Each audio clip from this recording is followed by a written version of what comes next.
Coming to get you, Barbara. When there's no more room in hell.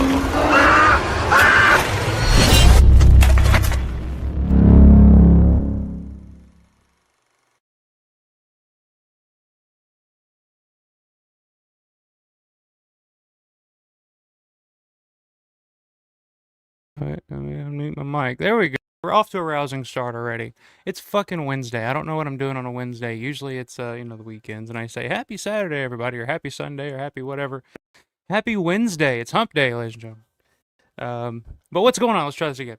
What's going on, everybody? Happy Wednesday to you all. Back from yet another Living Dead weekend, Monroeville, Pennsylvania, this past weekend. Needed a couple of days to get my bearings about me and recover and gather my thoughts and feelings and take in everything that happened on the over the last weekend. But I'm here and got a busy couple of days ahead. Halloween's coming up on Friday night, so I'm gonna have a full Halloween night with Everly, and Saturday I got a concert here in Evansville that I'm going to. So I was like, you know what, I gotta get this in before time goes by and my memory starts to slip, because I'm getting older, guys. I'm 37 now. It was my birthday on Monday. 37 in a row. But it's weird, I don't feel 37. Like when I was younger, when you're like 20, in your 20s, and you think like, oh, 37, like, God, I'll be ancient by then. And I look at myself in the mirror, look at myself in photos now, and I can see like, oh shit, I'm getting there's some grays popping in here and there, and yeah, I'm not as spry as I used to be, but I still feel good. I still feel okay. So 37 is not too bad, and wasn't a bad in the birthday in Monroeville for Living Dead weekend, and seeing friends and going on adventures and doing all kinds of fun stuff. And we got a lot to talk about, a lot of show and tell here tonight. Picked up a few things, got some gifts from some very cool people, met a lot of very cool people, saw a lot of very cool people yet again, the usuals, the regulars as we call it. So yeah, I got a lot to talk about. We'll go through day by day. I'll let you know. We'll let you know the highlights. I'll spare you the various trips to Gloria Jeans and Starbucks and whatnot, but even those matter, especially now. Knowing that the mall is close to its end, and one of these days, like I wish I've looked at Gloria Jeans. There's a coffee shop in the mall called Gloria Jeans, which is where I think everybody kind of spends a lot of their time over the weekend. And I wish they had just like a coffee mug with the Gloria Jeans logo on it, but they don't. They have a shitload of other coffee mugs, but nothing with just a regular old fashioned coffee mug that says Gloria Jeans on it, because I would totally indulge myself in one of those, but. But yeah, so yeah, we've got a lot to talk about, a lot to discuss. A lot of cool things happened over the weekend, and it was tiring for sure. Wore the ever living hell out by the time I got home Monday, believe me. But it was totally worth it, and we did get some good news near the end of the weekend on the future of Living Dead weekend and what's to come next year. So we'll talk about that here later on as well. But let me get to the chat here. Let me say hi to everybody before I get things rolling. Start telling stories. Who all we got in here? And yes, I did get a chance to bring home some more Iron City, which is let's face it, the whole reason to go is so I can get a 30-pack of Iron Cities and bring it home. But all right, so let's see what we got in the chat. What's going on, guys? See, starting at the top, Matt Landrum, man, we missed you, man. You and Paul both, man. It just didn't feel the same without seeing you guys. I'm so used to being the Living Dead weekend and just looking over my shoulder any restaurant or store that I'm at, and here comes Matt. Yeah, you guys were definitely missed, but hopefully I will see you guys again very very soon, and hope you had a good weekend. Hope we shared a whole lot of pictures and stuff in the group chats and shit. So hopefully you guys were definitely there in spirit. We'll say that. Matt says hello. Say hello, or say hello, and hanging in as long as I can before I zonk out. No worries, man. Yeah, it's weird doing Wednesday, man. It's a weird vibe for me too. I'm just not used to being right in the middle of the work week, getting home from work and coming in and trying to, get the energy up and do a show, But here I am. Here I am. And like I said, I like to get these out. They're fairly fresh. Like if I would have done like a Living Dead weekend recap show on Monday or Tuesday, like I'd have been just exhausted. Like I've been trying to catch up on sleep ever since. You just don't sleep very much. There's just not enough time in the day um, when you're in Pittsburgh, when you're in Monroeville, and you just got so much you want to do in such a small town or a small town. Um, yeah, I'm feeling better though. I'm back to myself, and no, I didn't have any hospital visits in Monroeville or Pittsburgh this time. So good trip overall. It was a nice way to end it. Um, but good to see you, man. Everybody check out Grande's Graveyard. I caught up on it last night. Grande had Matt on for a Phantasm retrospective. It's about a 2-hour show. Really, really interesting. For one, I love Phantasm. I love Grande, love Matt. So it was just like hearing two of my favorite people talk about, one of my favorite film slash franchises. Was really, really awesome. You did a fantastic job. And everybody check out Matt over at Drones of the Dead on his YouTube channel. To check him out. So what's going on, Matt? There's a long intro for you, Matt. As you can see, we missed you. We missed you. And I got something in the mail from Matt too that I wanted to show off about a couple weeks ago that I haven't shown off yet. So Phantasm related. So we'll get to that here in just a second as well. Michelle, what's going on, Michelle? Just saw you over the weekend saying same. Yeah, I think everybody's still recovering. It seems to be the prevailing thought here. We're all trying to get back in the flow of real life. So, but that you kind of get used to it after a while. It's just kind of how things go. And I got some cool stuff from Michelle to show off here too. Some birthday gifts that I greatly appreciate. So good to see you, Michelle. Hope you're doing well. And I hope you had a good first day back at work. John Vulo, the man himself. John Vulo, what's going on, man? The man was all over Pittsburgh, all over the East Coast, it seemed like, all weekend long. Did get a chance to stop and chat with John for a little bit. And chatting with John is just me saying, "Hey, John, what do you know? Talk to me, because I just stories that John has and info that he's found out and just great stuff. I can, like I've told people times, I can just sit and listen to John talk for hours and hours and hours and be completely fine. So, but good to see you again, man. I hope you had a good trip and a good safe trip back home. Synth, my brother, what's going on, man? Hope you had a good, safe trip home all the way back to the West Coast. Hey, y'all, still recovering from Living Dead weekend. Great fun. Yes, we had an amazing time. Amazing time. I'm so glad you were able to make it again for this show.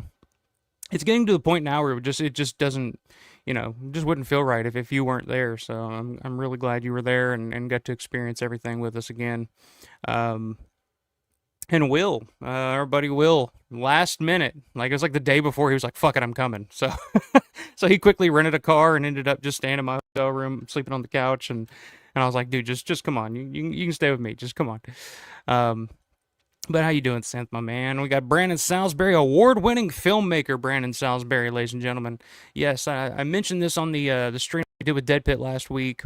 Brandon's documentary, George A. Romero's Resident Evil, won the Fangoria Chainsaw Award for Best Documentary. Hell yeah, congratulations, sir. And you had the trophy with you over the weekend. I got to hold it, got to see it, and it's pretty fucking good. It's a pretty cool trophy. Although I will agree. You said you wished it was like a cup, like the Stanley Cup or something. It would have been really fucking cool if we could just all pour a little Iron City in the cup and all take a drink. That'd be kind of cool, But yes, very well deserved, very cool. Super, super proud of you, man. And it was awesome seeing you again, talking to you over the last weekend as well. Hope you had a good, safe trip back and enjoyed yourself over the weekend. What else we got? Got Bonnie Bailey as always. Always got my back. Always got my back. Bonnie Bailey. What's going on, Bonnie? How are you? Good to see you. Hope you had a good weekend.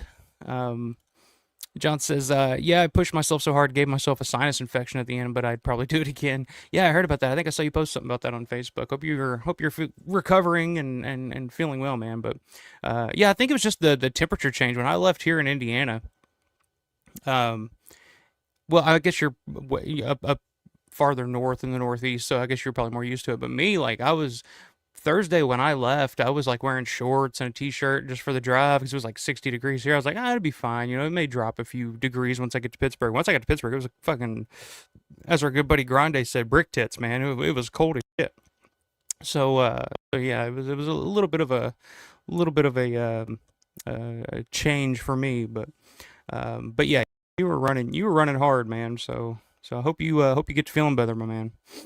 Um, Frankie, what's going on, man? What up, peeps? Says Frankie. Frankie, another guy I got to finally meet over the weekend as well. Super super cool guy. I'm gonna start calling you Frank Six from now on. By the way, that's so fucking cool. I'm a huge Tell 'em Steve Day fan. Um, so yeah, it was great meeting you and Danielle. I don't know if a girlfriend, wife, I didn't specify. But it was great meeting you guys and getting to hang out with you guys a little bit at the after party and just walking around the convention. So super cool to see you, man. I hope you had a good, safe trip back as well. I don't think I had too far of a drive. I think you were at Scranton. So I mean, that's the thing about Pennsylvania. It's like East Coast, east side of Pennsylvania to the west side of Pennsylvania is like a 5 hour drive. So it's a pretty big fucking state. But either way, hope you got back safe. Hope you had a good time, my man. It was great seeing you. Since says see my 247 Fort Pitt Boulevard roof footage from June online after this show. Oh, well, it's about time, man. We've been fucking pushing for you to finally upload your shit, man. It's you know, get on it, man. Better late than never, absolutely, man. Yeah, right. Finally, sent. Mall tour too. Yeah, Andy's got the whole mall tour, Larry's mall tour recorded and ready to go. So he just needs to get that posted up. It's great to have that stuff just for memories. You know, I'm so bad. Like you guys know, I do a fucking YouTube channel and I rarely post any videos or anything live streams from like on location just because like I'm just so immersed in everything that I forget to. Thank God other people, speaking of like just like Michelle, is smart enough to pull the phone and take as many pictures as you can because it's not look back on these things months, years down the line and be like, oh, I remember those days. Good old days. Good old days. That's in seeing Greet Death on Saturday. That's right. Greet Death right here in Evansville at this little bar, Damsel Brew Pub. Going Saturday night. I've been looking forward to that for a while. Ever since you turned me on to that band, man. I was listening to them. I was looking them up and I was like, oh, they're opening their tour in Evansville. I was like, okay, fuck it. I'll be there for that.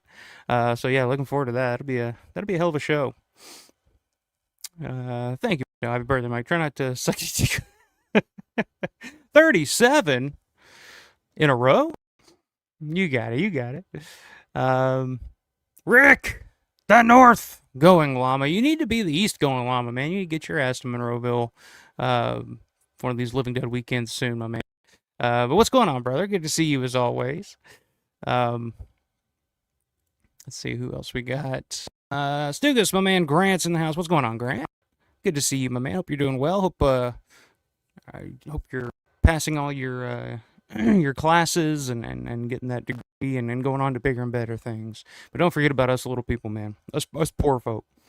I don't remember. Have I ever asked you what you're going to school for? What are you majoring in, minoring in, whatever?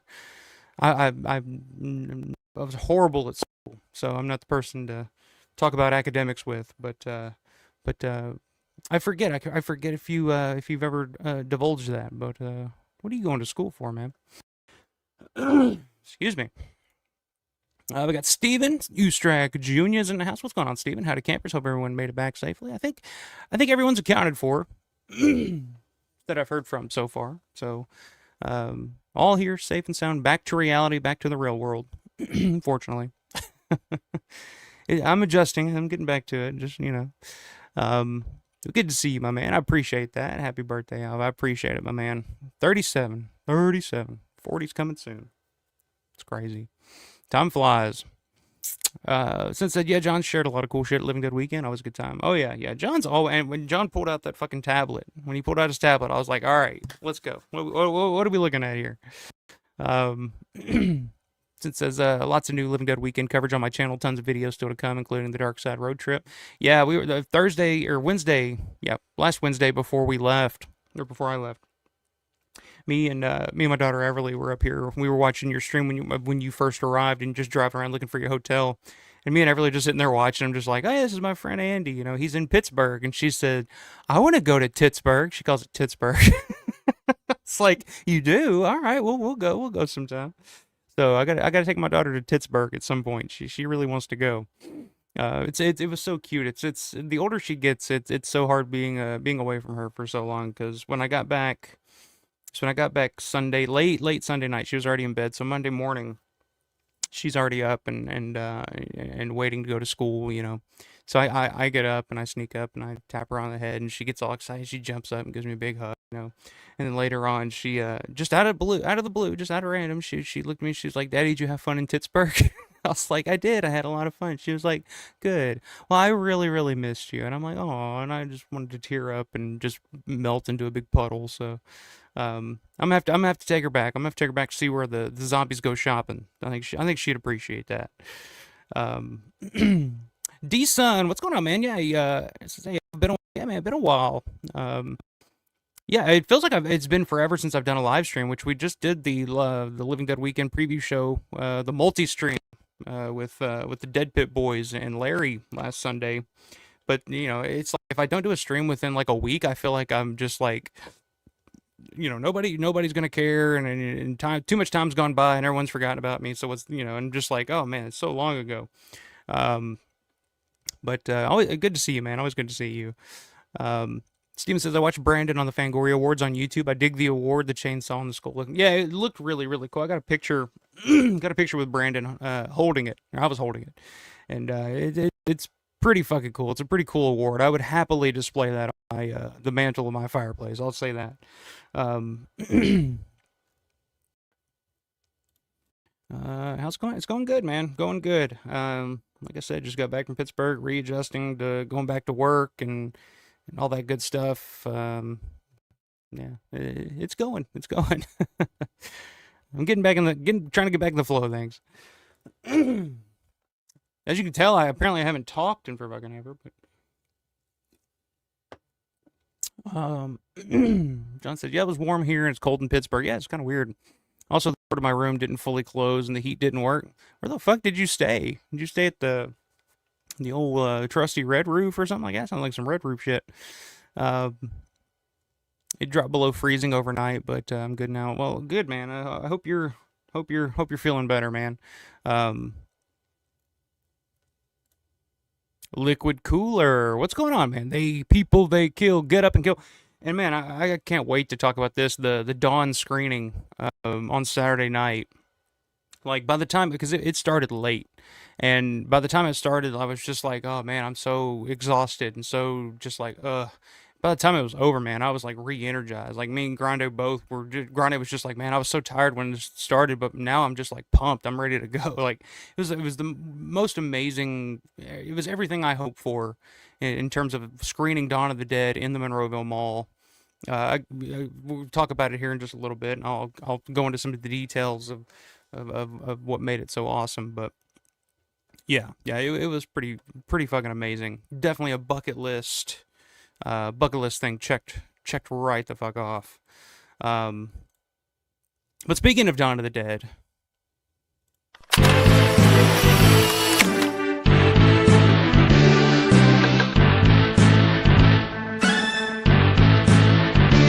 You never know. you never know. Zombie Historian, what's going on, brother? $10 super chat. Thank you so much, man. I appreciate that. I could have made it up to the mall, but the bunker door was jammed shut. Sister's kids stuck some crayons on the track. I know what that's like, man. I've been there, done that. You can't trust some kids. Can't trust some fucking kids for nothing. But yeah, man, you were definitely missed. Hopefully, like I said, there's good news about the future of Living Dead Weekend coming up next year. I'll divulge that information here later on. But I've been using that word a lot tonight. Divulge. I don't know. I got to get out of that. The weird, weird vocabulary right now. But yes, some good news. Hopefully you can make it back again coming up next year, my man. But yeah, thank you very much, man. I appreciate that super chat. Like I said, it was a good time, but like I said, there's always next time. I'll just say that there's always next time. Thank you very much. Very appreciate that. Let's see. Rick says, "Yeah, bro, we'll plan to make the trip next year in 2026 for sure." Good, man. Good. I love. It's like meeting Frankie and Matt, Ben. It's always great seeing Ben. The Dead Pit guys, Uncle Bill, Creepy Kentuckian were there. It was so. It's just so cool. You see these, you see these people, on live streams and stuff all the time.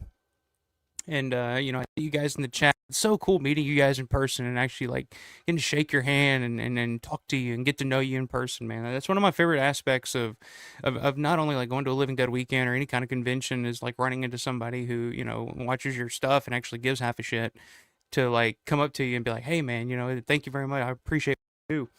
But just like getting to know other people from like all over, man, all over the country, sometimes all over the world. So that's like it's kind of amazing. It's an amazing thing. It's this stuff just brings people from all over together, and it's a beautiful thing, man. Beautiful thing. But yeah, I hope you can make it, man. I really do. And Rick says most likely the last year before the mall is torn down. Yeah. Yeah, April 2027. I mean, that's pretty much the set date of when everything's going down. I would love if that changes, if something happens and they say, we're gonna have to push it back even farther. Just keep pushing it back. But when it comes to a company like Walmart, they have a plan. They're gonna stick to their plan, and there's not much that's gonna stop them. So yeah, time's running out, guys. Time's running out. The time is now, as they say. Get there and take it in, which I specifically took the time and made the effort to do that on this trip, is just to kind of take it in, just really like be present in the moment in the mall and just kind of soak it in, that photographic memory, like take, I don't know. Yeah, it was, I'll just say it was a somber Sunday for me, but we'll talk about that here in just a second. Let me get through the rest of you guys' chat. Brian says John always has some cool pieces of. Oh yeah, John's always digging up some amazing shit, and John was cool enough to show me some of the pages of the upcoming Night of the Living Dead book, the official like Image 10 Night of the Living Dead book is coming up next year. I think he's August of next year, if I remember correctly, John. That book is going to be like the Bible, the Night of the Living Dead Bible. There's so much cool shit in that book, just from the few things he showed me on his tablet.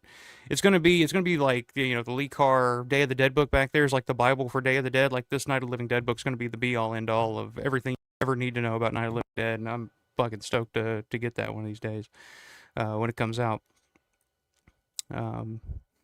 Since the roof tour is up, see it after this show. Not now. That's right. Don't be sending people away from the streams and to check out your shit. Everybody go after the show to check out Synth Stuff. But yes, check out Synth Stuff.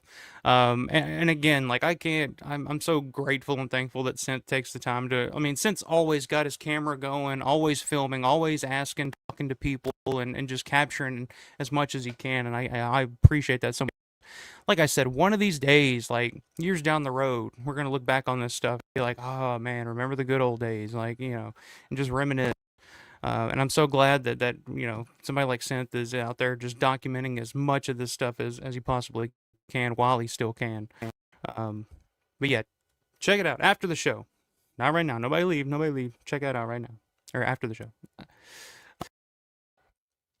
John says, thanks, Brandon. Wish I could have shown you some cool stuff, but we were too busy BSing. But I'll always have my tablet of goodies around. Oh, yeah.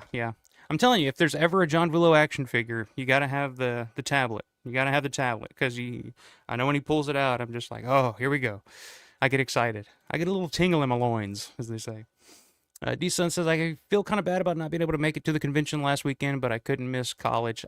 That's totally understandable. That's totally understandable. Priorities. Although, but like I said, there will be a next time. I'll let you guys know the information about that here. Well, fuck it. I'll go ahead and tell everybody right now, I guess. But yeah, so at the screening of Dawn of the Dead Saturday night, Kevin did make the announcement before the film started. Did make the announcement that the contract has been signed and it is official. There will be another Living Dead weekend coming up next June of 2026. I think the dates were June, was it 12th, 13th, and 14th? 11th, 12th, 13th, something like that. That weekend, whichever one, I can't remember. That weekend in June will be Living Dead Weekend 2026, and it will be, he said, the largest gathering of Dawn of the Dead guests ever. There, I mean, I've heard Larry talk about this and mention this in the past. Like their goal is to get everybody, as many people that are still here, to be there. Um, and there are quite a few guests that I got, fingers crossed for. Nick Mastandria, um, Jim Baffico. I love Zilla Clinton. Zilla Clinton was such an important aspect of Dawn of the Dead and getting Dawn made, and she worked so closely with George um, over the years. I would love to get her to one of those. And of course, she used to be married to Pat Booba, and um, would love to get Zilla there. That would be a big one. That would be a big one to get her. But yes, so there will be a Living Dead weekend next year, June of 2026. June, I want to say 12, 13, 14. I could be wrong about that. But it's that weekend, whatever that weekend would be, and it'll be the largest gathering of Dawn of the Dead guests in history. As kind of saying one last farewell to them all, I guess. But there could be more in the future. They don't know. But right now, the contract signed. It's official. It's set for next year. So everybody, start saving your money and making your plans, because I definitely hope to see all of you there. Luke Cool says, hope everyone has a great Halloween. Yeah, I'm looking forward to it. A couple more days of Halloween, man. Couple more days, 2 more days till Halloween, Halloween, Halloween, and it's on a Friday too, so that rocks pretty hard. D-Sun said, did actually manage to meet Galen Ross at a HorrorCon in September though. Felt so unreal. I met Fran, at this year. I didn't meet Galen. Galen wasn't there this year, but Fran was there. There was a cosplayer that flew over from the UK that was there this weekend, and she spot on. Nailed it. Looked just like, I got a picture with her. I'll share it on the community section later or something like that. But it was so funny. I kept seeing her and I was just like, that is the coolest fucking cosplay I've ever seen. Like, just spot on. Looked just like her. And I told her, I was like, come on, you gotta get a picture. I gotta get a picture with her. This is awesome. So I met up to her and I was like, hey, can I get a picture with you? This is so great. And I said, so what's your name? And she was like, oh, my name's Fran. I was like, oh, yeah. What's your real name? She was like, Fran. And I was like, oh, okay. So there you go.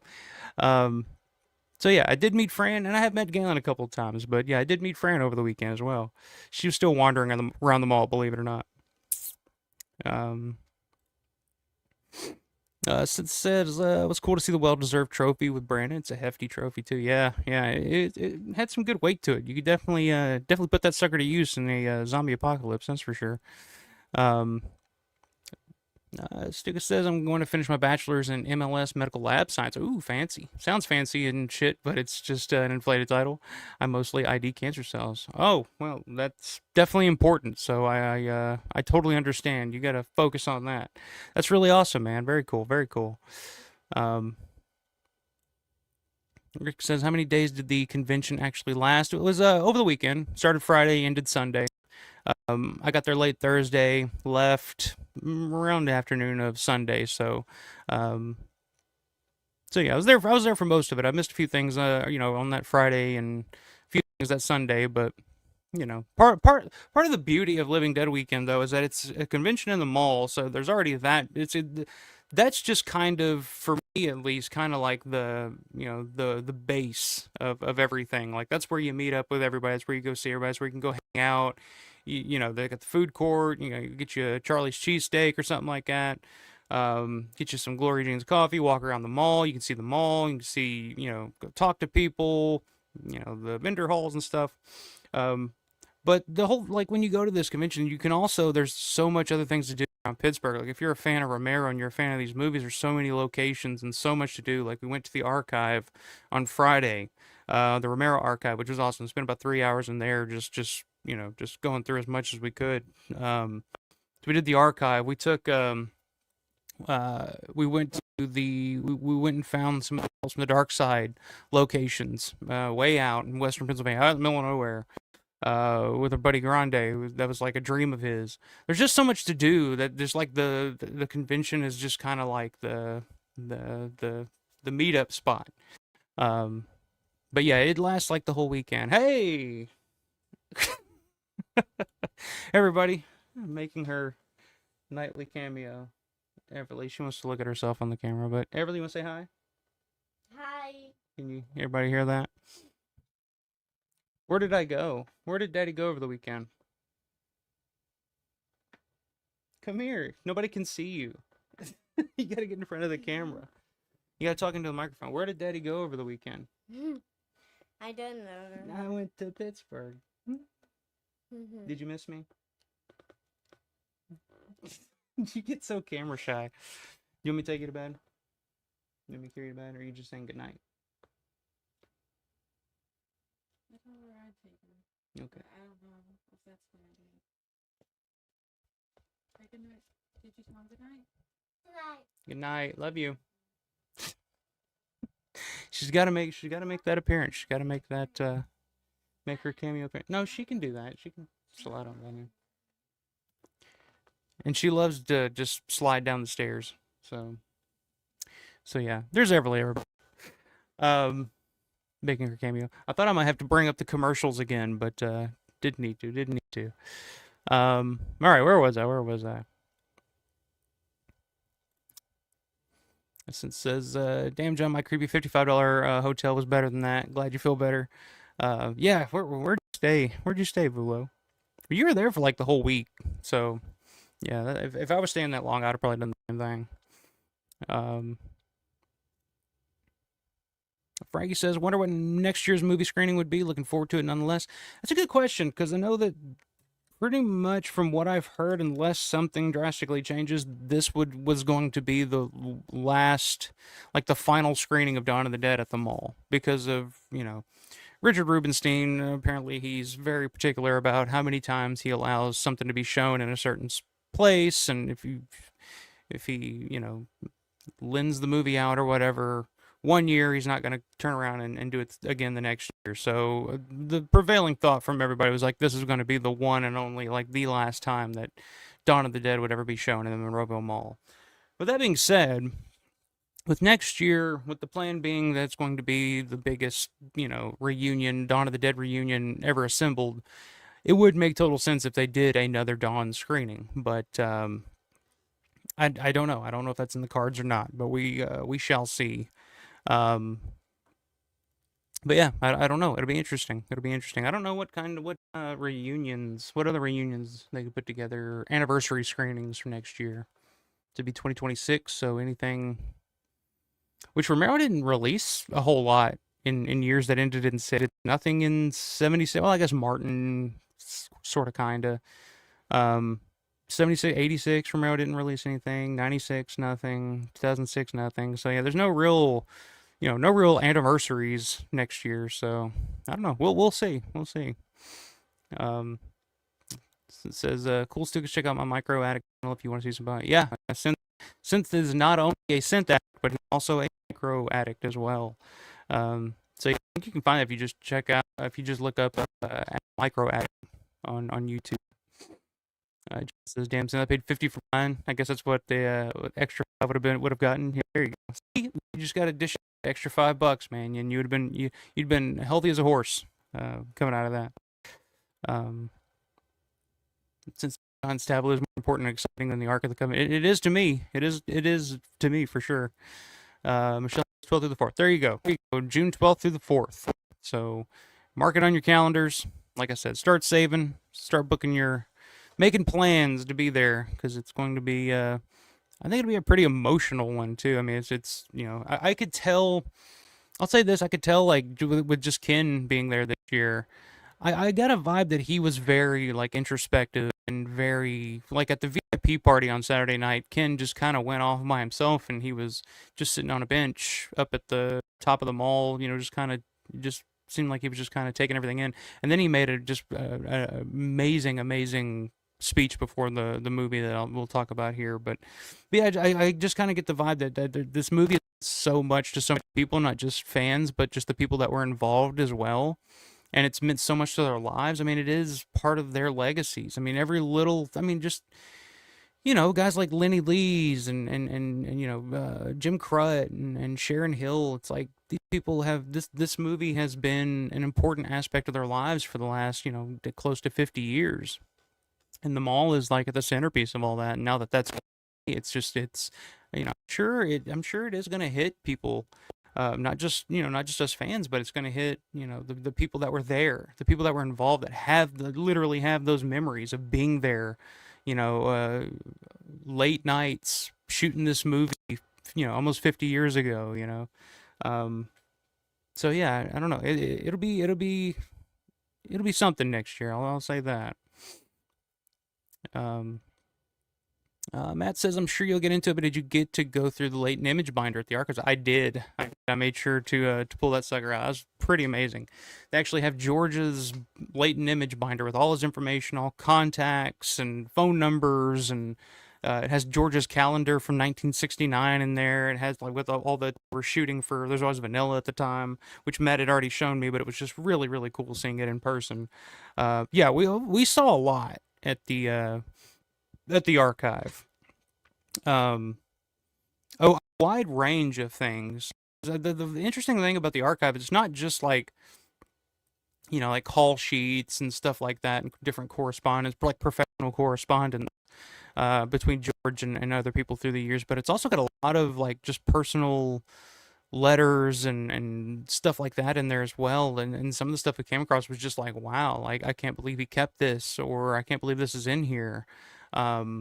Yeah, it was pretty amazing. It was pretty amazing stuff.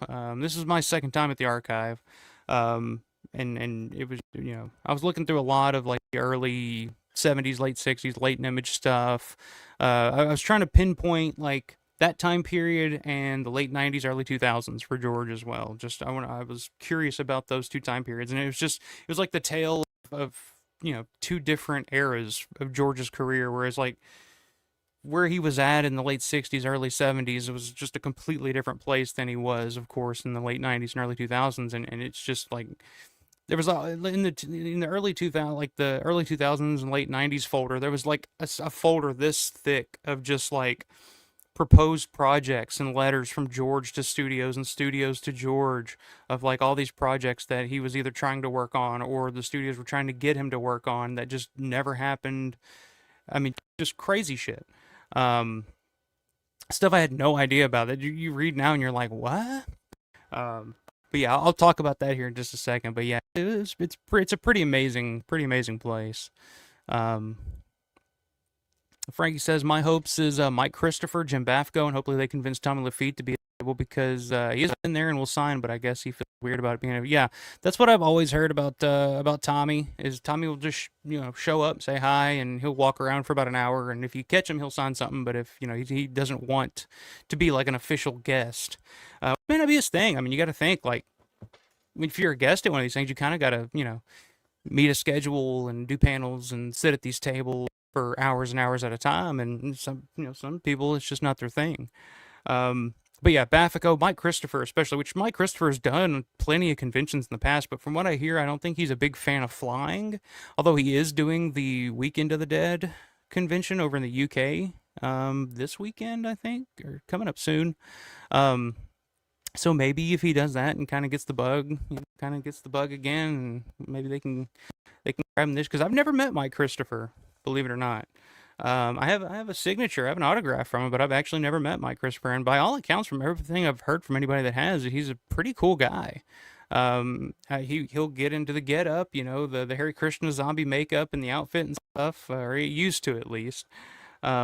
And really kind of get into it. So I'd love to meet Mike and Bafko. Jim Bafko is a big one for me. That would be like if he shows up, like I'm gonna drop a couple $100 at his table easily, because there's so much that I would just need to get him signed. Brandon says, got to watch Queens of the Dead Sunday night, was really good. Okay. Yeah, I missed that. Like I said, I had to leave earlier that Sunday, and Tina was there Sunday. She was there for Sunday only. She ended up coming by and doing a panel and signing some stuff for people. And she was doing those two screenings at Sunday night, which I didn't get to attend. Still haven't seen it, but yeah, I've seen some like reviews and stuff from different places, but I've been waiting to hear from somebody like you, Brandon, on your thoughts on it. So you said it was really good. So yeah, if you want to expand on that, Andy, I'm all ears. I'm curious. Like I said, I'll keep an open mind about it, because I do know it's something that Tina has worked really hard to get made for quite some time, for quite a few years. She's been working to get that made. So I'm glad that she finally got it done, and by all accounts, she seemed like a super super nice, a nice woman. So I wish her nothing but the best. So yeah, I'm keeping an open mind about it, but I don't know when I'll get to see. I checked on Shutter. I thought maybe it would be on Shutter on October 24th, but I guess it's just for limited theatrical release or whatnot. And then I'm guessing it'll pop up on Shutter sooner rather than later. Um,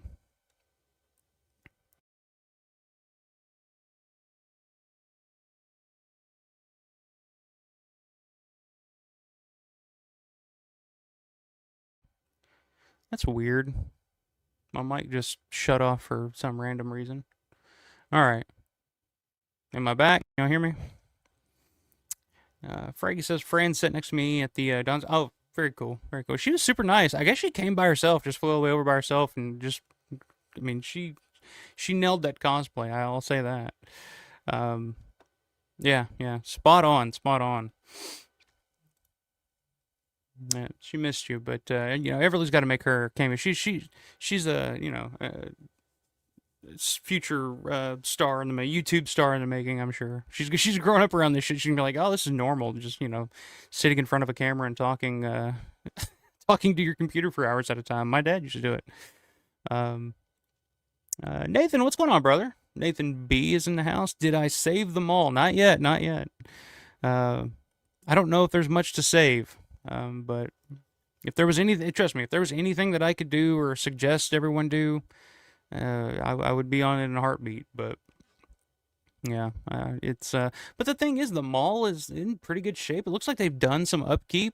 Some on the landscaping and stuff like that. I mean, the mall looks good, and it's still 75, I would say 80% full in terms of like the storefronts and stuff. So I don't know. It just doesn't. It doesn't. It's so weird because it doesn't feel like a mall. It doesn't feel like a dying mall. Like as it is populated and as popular as it used to be. No, I mean no mall is. Like it's just not. It's not where we are now. Um, but I've been to malls that you could tell were just like on their last legs, and it's just like there's barely anything in them. There's barely anybody in them, and it feels dead. The stench of grisly death, as they say, is in the air. And Monroeville Mall it doesn't feel that way. It doesn't make any sense that, like, I get it. Like Walmart just wants that property, it wants the land. It's not really about the mall is declining, which I mean I guess it technically is, but in comparison to a lot of other malls around the country, like it's still fairly functioning. I mean, I don't know. It's weird it's hard to think that, oh, this mall is going away very, very soon, because it still feels very, I don't know, happening in a way, or not very happening. I don't know what I'm trying to say. It doesn't feel like a dead mall yet. Um, but I don't know. Hmm. Decent said, so glad to know there's one more chance to go. My friend and I live in separate states and are trying to make plans right now. Well, hey, all my friends, we live all over the country. California, Wisconsin, Georgia, Indiana, Kentucky, Canada. So it's a perfect place to meet up. It's a perfect gathering spot. So, make it happen, man. Make it happen. You got to do it before it goes, or you'll regret it. You'll regret it. Steven says, the mall is shutting down. What's the point of keeping it back if there's no mall to show it in anymore? That's true. Rubenstein might be getting a small case of dementia. Well, I mean, that's just Richard. I mean, that's just how Richard goes about his business. And,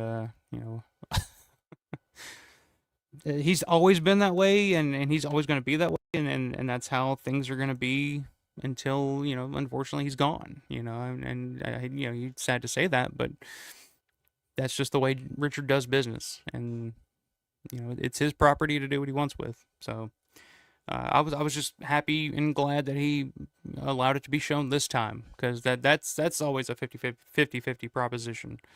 Because typically when Rubenstein makes an agreement, either for a screening or a release, or like a physical media release or something like that, apparently he's the biggest pain in the ass to work with, because he wants constant control, and he has constant demands, and he's always wanting, oh, you can't do this, you can't do that, or oh, you have to do this, or you have to, and a lot of companies don't want to deal with that. So I was just very fortunate and happy that we got this opportunity to see it in the mall at least once. So um, Nathan says, "Save the mall, and in exchange, I'll give you experience points. This is your quest." All right, man. Like I said, I don't know what I can do other than chain myself to the front door. But I'm pretty sure Walmart will just gun me down, drag me off, and then continue about the the demolition process. I don't. It's Walmart. They could do that. And it wouldn't phase them a bit. Um, Michelle, the last letter. Yeah, I definitely want to talk about that because it's sometimes been weighing on my mind a lot lately. Especially ever since reading that article that came out recently, where with Christine and Suze and Christine talking about, how it all went down and how it all ended with her and George, and I just reading that letter like felt weird because it was just like, are we supposed to read this? Like, is this really, this seems like a personal thing, but yeah, I definitely want to talk about that here in just a second.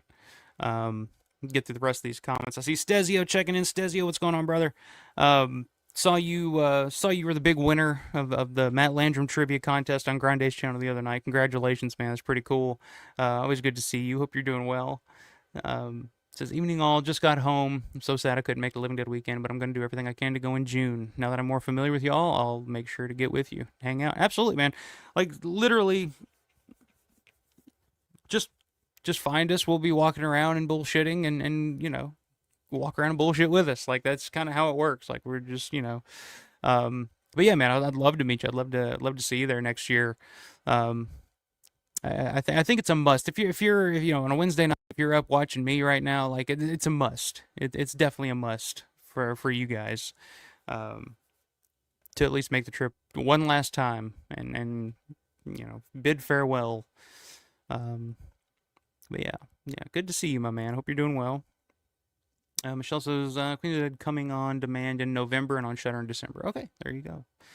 Yeah, I look forward to checking it out. I really do. Like I said, I'm gonna try to keep an open mind about it. I'm trying to. That's the thing about it. It's like I'm trying to detach my expectations from the Romero name. I'm trying not to compare it to her father's work and all that.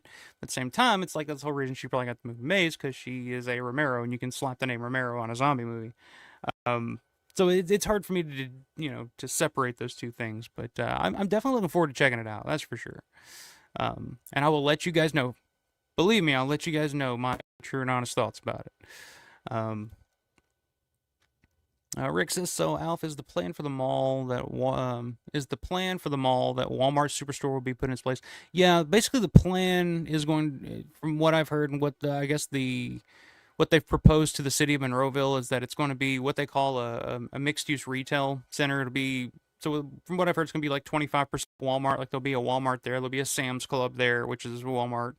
But there'll also be other shops and another like outdoor retail area for other stores and stuff. Which sounds nice and all, but I don't know. I don't want to get into it. I went into it real deep and shit a couple of weeks ago, and it just bums me out to think about. And I just, because it's not just the mall in that area. I think it's the Firestone Tire Place. You got Guitar Center. You got a Harbor Freight. You got a Best Buy. There's other stores and stuff in that area. So I don't know what's going to happen to all those, but I don't know. Like I said, I've said it before, say it again. I've never heard anybody ever say, "Hey, a Walmart's moving into town. That's going to be great for the community." I've never heard anybody say that, but we'll see. We'll see. Since it's done on the big screen was epic. Sadly, my first time in the theater, and the pic/image quality were amazing. I saw more details that I've missed in over 200 views of Dawn. Yeah. I'll say that.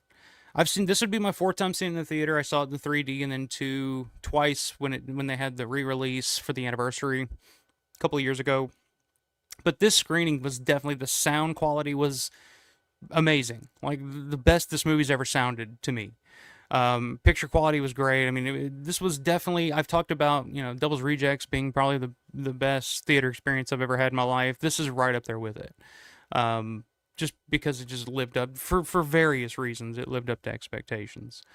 So yeah, I fully agree with that, Sam. Steven says whatever money he makes at this point is cool, but showing Dawn at the mall where it was filmed for the last time slash times is a win-win, not only for his pocketbook but goodwill for the fans. Richard doesn't give a fuck about goodwill with the fans, man. He's a businessman and he wants things done his way. And yeah, I mean it makes sense to us. It makes sense to normal people, but you know Richard's a different kind of cat. So we'll see. Fergie says, anyone here that went, what were your big gets, whether it was autos or random merch? For me, I added added my 30th Dawn auto to my second sight 4K set and bought Creepshow 2 on VHS. That's awesome. Yeah, I didn't buy a whole lot. I got a few gifts. Of course, you get the grab bag when you get the VIP as well. So there was a couple of things in there. They had some repeat stuff from June that but I had a few cool things in there, but I got one big thing. I made one big purchase really while I was there, and it was something pretty unique and rare that I just had to have, and it was super cool. I'll show that off here in just a second. Let me hit the Sense comment here. After talking to the Guitar Center guys, that strip of the edge of the buildings will be saved from Walmart. It was on screen as an A&P, so there's that building relic left behind from. Yeah, Firestone will go. Yeah, I know Firestone will go because I think Firestone. I think they're owned by the same people that own the JCPenney's in the mall, so they're under the same contract, from what I've heard. So yeah, that Firestone. But I didn't know that about the Guitar Center though. I didn't know about that little strip mall there on the side. So. But again, you know, what can you do? But yeah, since Frankie's asking about what all I picked up, I guess I'll start with that. I do want to show off a couple of things that I've gotten over the past couple of weeks that I haven't had a chance to show you guys yet. A couple of cool things from a couple of cool people.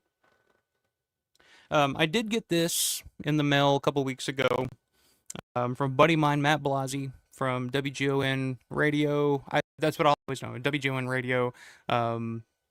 WGON Zombie Watch right back in the day. He also wrote the book on Blair Witch Project, 8 Days in the Woods. And he's also the Garf Network. But apparently he's famous for giving people wood. You heard me. You heard me right. Apparently Matt Blasi's wood is world famous. And I've never received Matt Blasi's wood. Unlike so many. I have never received Matt Blasi's wood until now. I made a comment on a post on Facebook a while back, and he said, "Oh yeah, I never gave you a piece of my wood." I was like, "No." So he sent me this. This is a piece from the elevator in the JCPenney's, where the JCPenney's used to be in the mall. The elevator where Flyboy comes out, you know, the famous elevator. When they tore the JCPenney's out, they tore down the elevator, and Blasi was able to rescue some pieces of the wood paneling on the back of the elevator, and sent me this. I will say, Matt Blasi's wood was bigger than I expected. So big shout out. This is pretty fucking awesome. This is cool. This is a piece of history for me. I'm a big collector of Dawn of the Dead rubble and artifacts. So this is super cool. Big shout out. Thank you very much, Matt. I appreciate it. And I'm trying to get Matt on the show here sometime soon. I mean, huge Romero collector, huge Romero historian, locations, all that good stuff. Always wanted to get him on the channel. Always wanted to talk to him. So we're working out a date and time for that. So I feel like a lucky man that I have finally received Matt Blasi's wood. And thank you very much for that, Matt. I appreciate it. So I wanted to show that off and give a big thanks to Matt for that one. And then other good buddy of mine, you all know him and love him, Matt Landrum, Drones of the Dead. Out of the blue, of course, like I mentioned earlier, he was just on Grande's channel, Grande's Graveyard, a couple of days ago doing the Fantastic retrospective.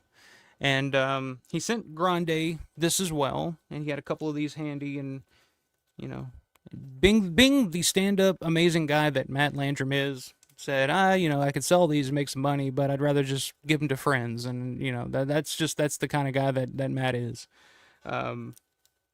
Everyone would be lucky to have a friend like Matt Landrum.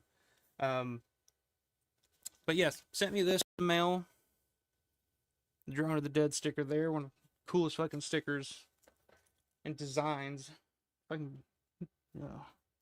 I may not be able to get it out. Hang on. It's jammed in here. Actually,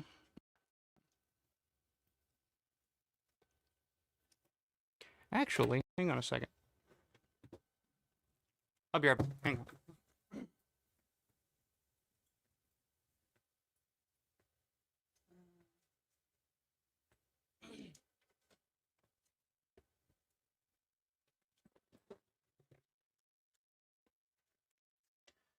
All right, so never mind. Actually, I forgot that I'd already pulled this out and set it to the side. But everybody likes watching people pull things out of a box, because everybody knows anything that comes out of a box is automatically over, as Jim Cornette would say. But Matt sent me this. It is a Phantasm remastered poster that Coscarelli released some years ago, whenever that came out. I'm gonna move this mic over so you guys can see.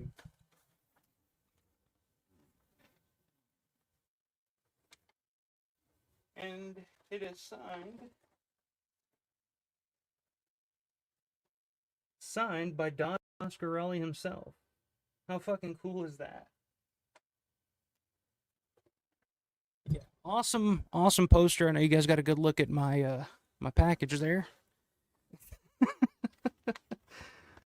But that's the only way that I could show off this poster with any there you go. But yes, there you go. Thank you very much, Matt. Thank you. This is so cool. Signed by Don Coscarelli and everything. That's the only thing I've gotten that's Phantasm that has been signed. So definitely cool. I appreciate it, Matt. Thank you very much. And I'll give you a shout out on that one. And everybody go check out. I'm telling you that Phantasm stream. If you're a fan of Phantasm, you'll definitely love it. If you're not a big fan of Phantasm, watch the stream and let Matt Landrum talk you into why you should be a fan of Phantasm, because this guy knows his shit when it comes to Phantasm. And watching that stream and hearing those guys talk about it just made me love that movie and that series of movies even more. So yeah, check it out over on Grande's Graveyard, Phantasm Retrospective. So, Blasey, thank you for your wood. Landrum, thank you for your Phantasm poster. Appreciate it. And look at that. Yes, sir. Yes. Your ears started to burn, I think. Yes. Thank you. Thank you so much, man. Appreciate that. I've always heard so much about your wood, Blasey, and I've never gotten it until now. And I'll say this, and I said it a minute ago. I don't know if you heard it or not, but I was very impressed. Your wood was a lot bigger than I ever imagined. Pretty fucking cool.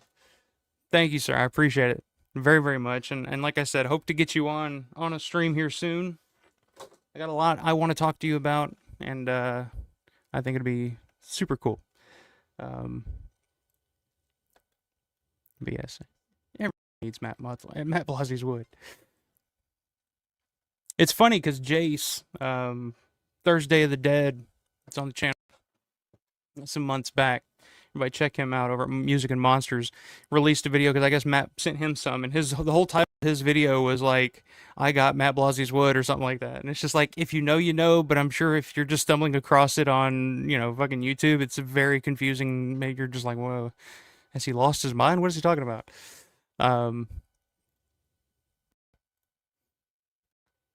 Now you can stroke Matt. Yeah, believe me. When I pulled it out, that was the first thing I did. I just gave it a nice little rub-a-dub-dub there, you know what I mean? Who doesn't love a good rub-a-dub-dub on the wood? Landry said, I've had the pleasure of receiving Matt Blasey's wood. I'll accept it. I accepted it really well.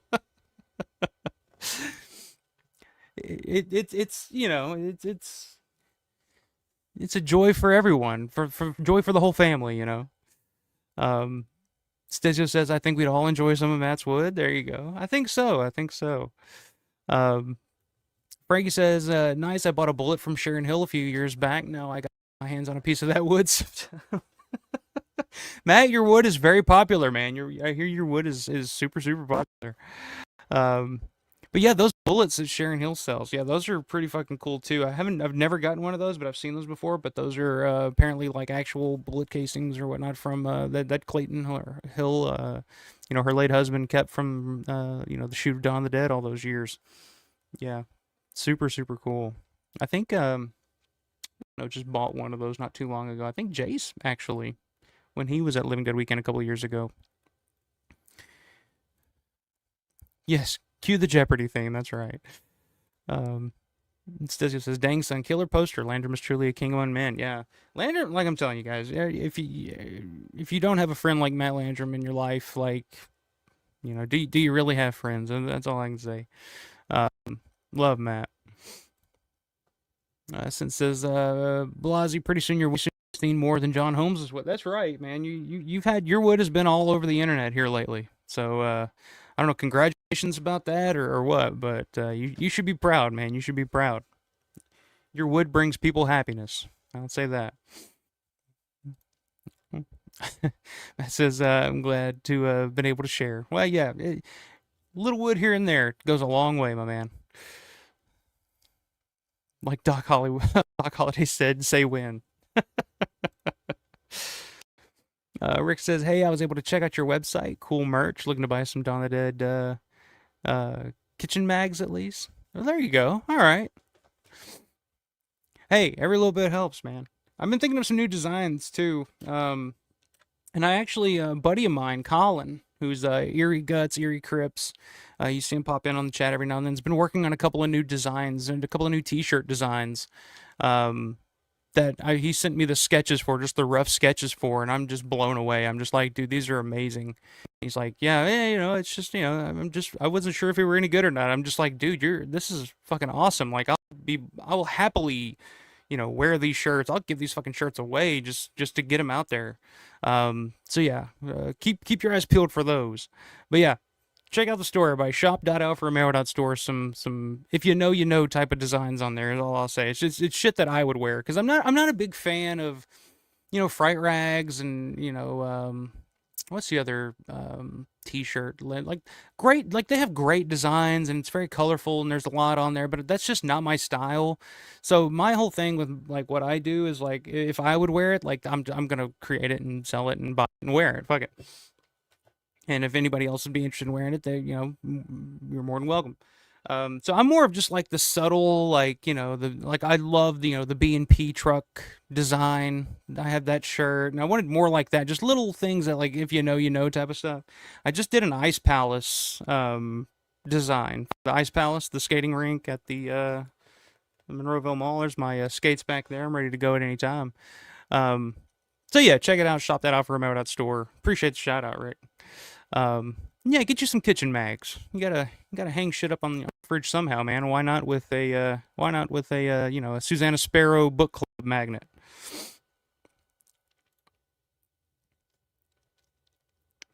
Since a piece of the elevator would be cool. I think they were selling those. I know they were doing the escalator.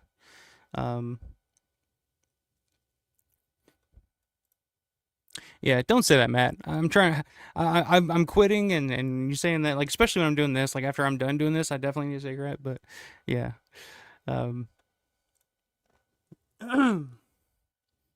Decent says, got any plans for Halloween?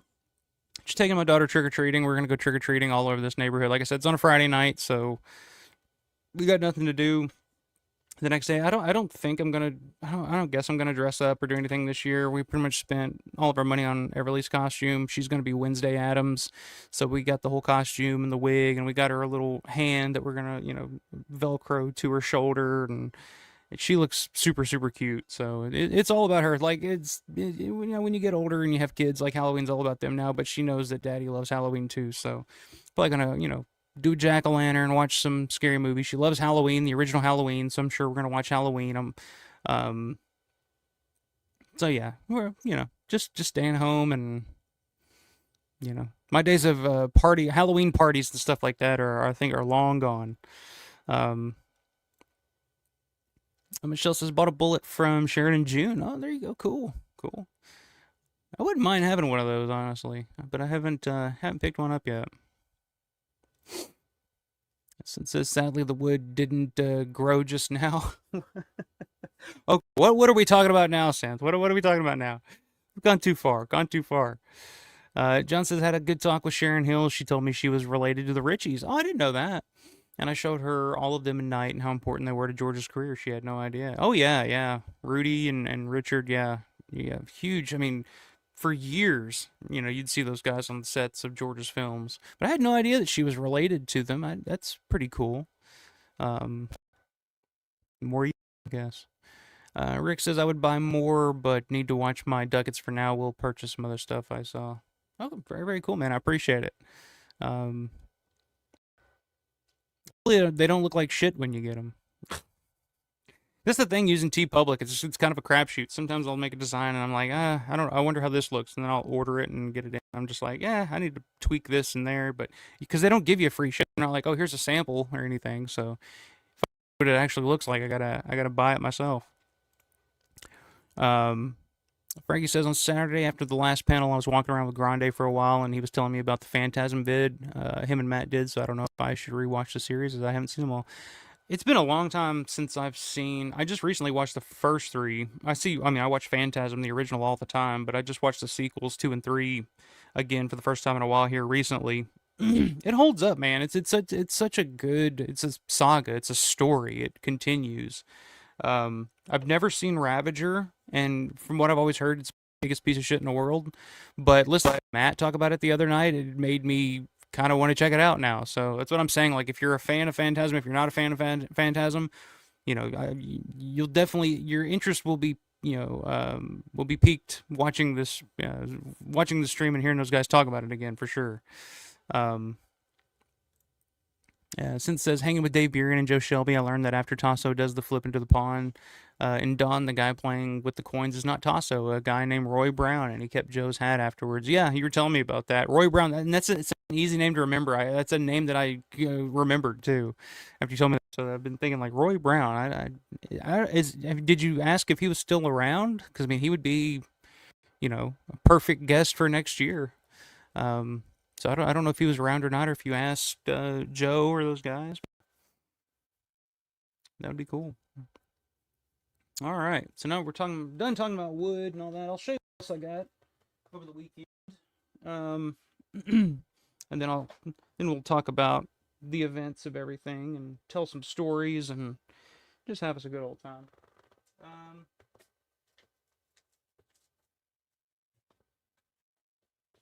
So I did mention I did get a couple of gifts from good friend Michelle for my birthday. I appreciate, thank you.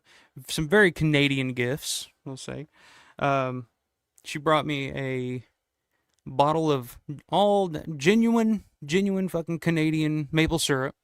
Very cool. Appreciate that. Thank you. This is a rock from the shooting location of the lighthouse, Robert Eggers' lighthouse, which was shot on location in her hometown. So that's pretty fucking cool. I don't know very many people have that. And again, going back to Blasie's wood, I'm a big collector of rubble and shit like that from these movies. So very cool. Thank you, Michelle. I appreciate that. And she also gave me some of these maple syrup hard candies, which I've yet to try one, and I figure what better time to try one than right now live on the stream with you guys. I thought they were gummies at first, and I was like, is there some THC or CBD in these things? But they're hard candies, so I'm gonna pop one in. I'll give my live reaction here on the stream.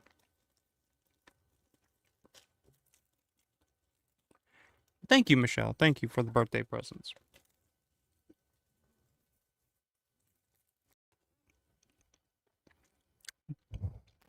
It's an interesting flavor.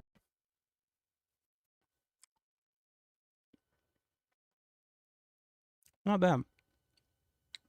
I don't know if I'll be able to finish it because I can't do this and with a big chunk of hard candy in my mouth.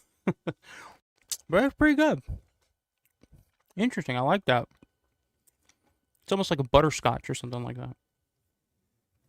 I'm an old man now, so I need to get used to butterscotch.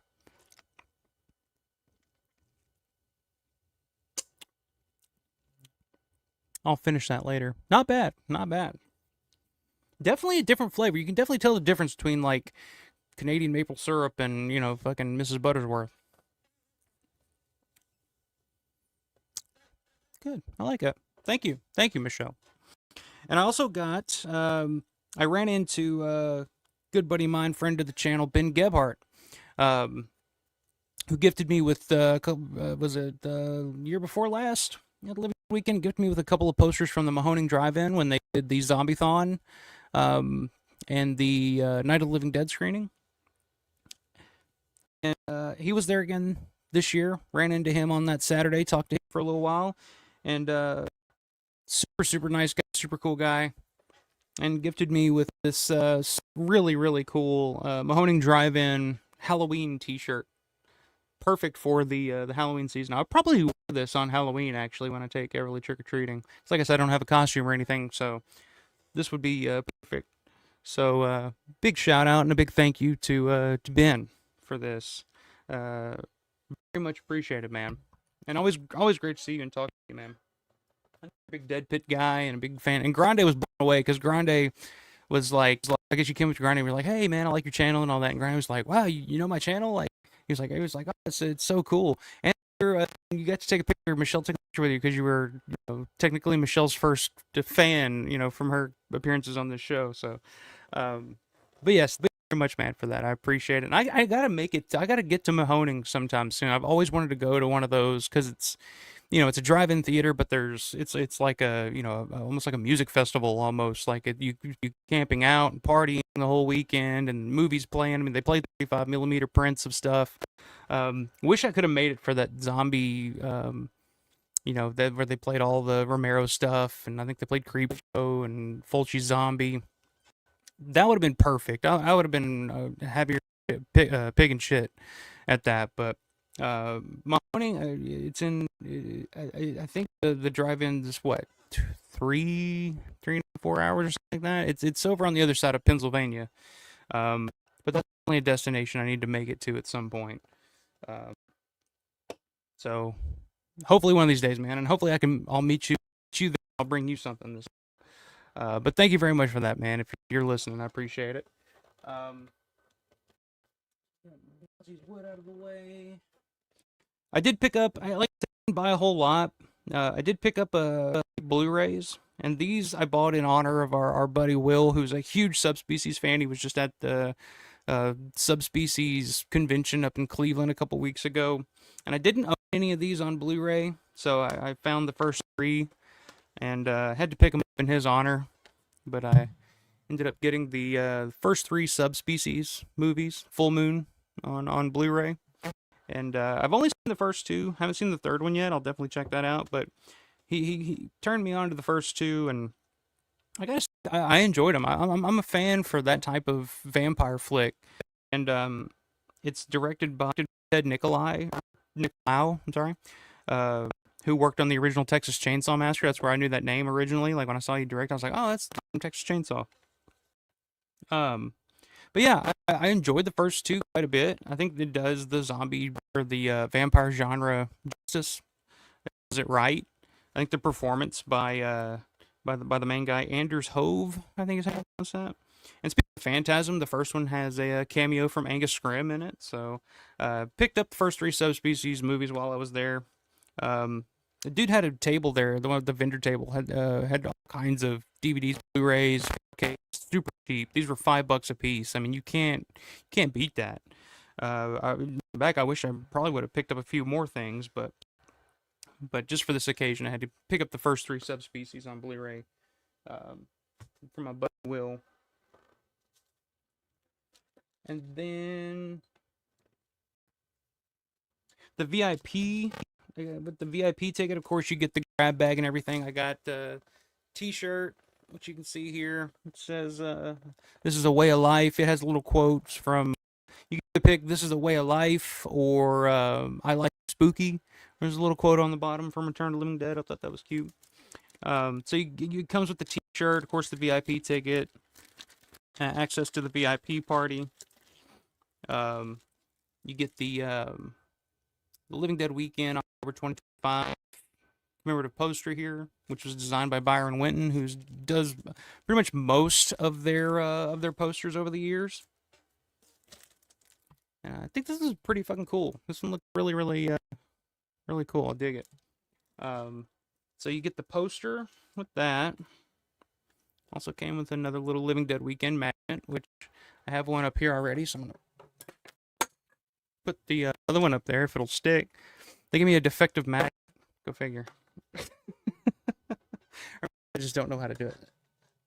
There we go. I gotcha. And again, they gave me another fucking thing of ears, soap on a rope and wire. They must have a shitload of these that they can't get rid of. So this is my second. If anybody wants this, let me know. I'll send you 2 of them because I got 2 that I have nothing to do with. I'm not gonna use these to wash my ass or anything with. These a comic book, Planet Death. I don't know anything about. Is it signed or is this no, it's just a picture. It's a picture of a signature on the back of Stan Lee. I was like, wait a minute, is this signed by Stan Lee? I just noticed that. But no, it's a picture of a picture that Stan Lee fucking signed. But yeah, I'm not a big comic book guy, but you know, pretty cool. You know, something to add on there. You also got little collector's cards here, and I think they were all different depending on you got.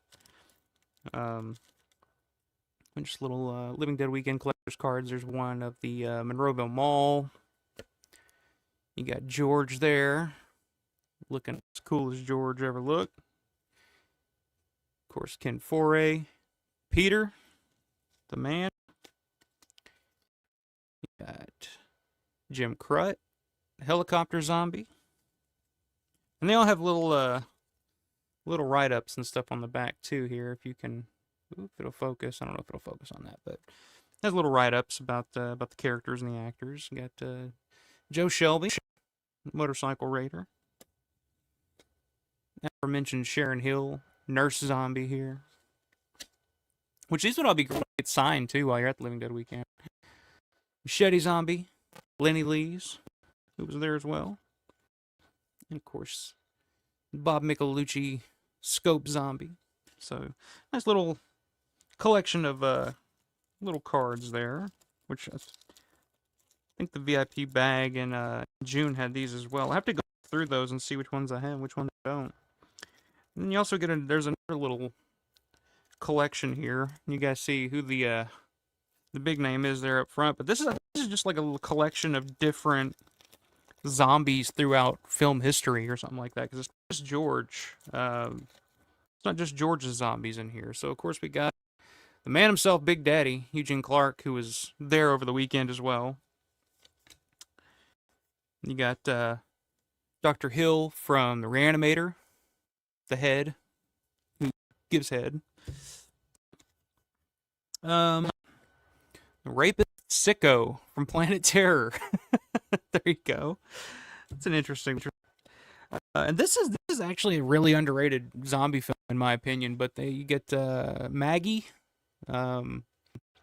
Abigail Breslin from the film Maggie, 2015. Of course, the Arnold Schwarzenegger zombie film, which I think is a super underrated zombie film, and one of Arnold's best performances in years, I think. I have no idea who this is. Liv Moore, iZombie. I guess it's a TV show or something like that. I don't know. And this is actually one of my favorite horror films of the last 25, 30 years or whatnot. It's pretty cool. Seth Green as Mick from Idle Hands. Love Idle Hands. I'm a huge Idle Hands fan. So yeah, that's pretty cool. So yeah, you get a little collection of different zombies there. So pretty cool little collection. Just little, little gimmicks in your bag. Little something extra for you. And then while I was at the VIP party, Michael Tommaso was there, and I've seen, he passes these out to all kinds of folks.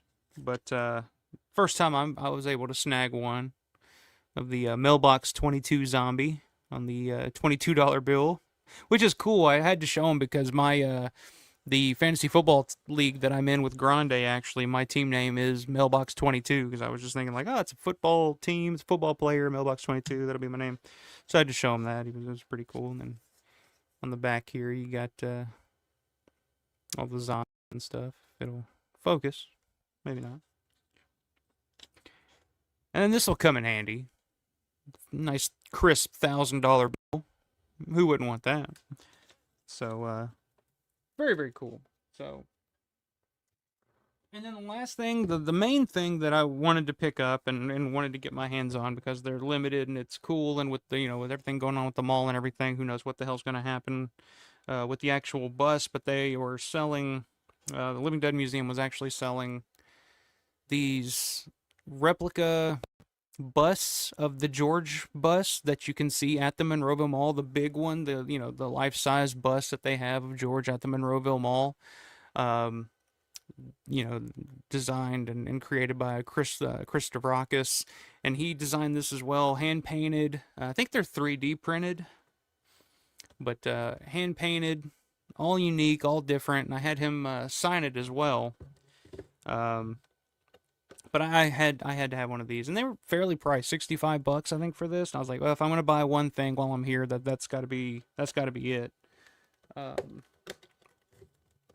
Let me pull it out, and I'll let you get a better look at it.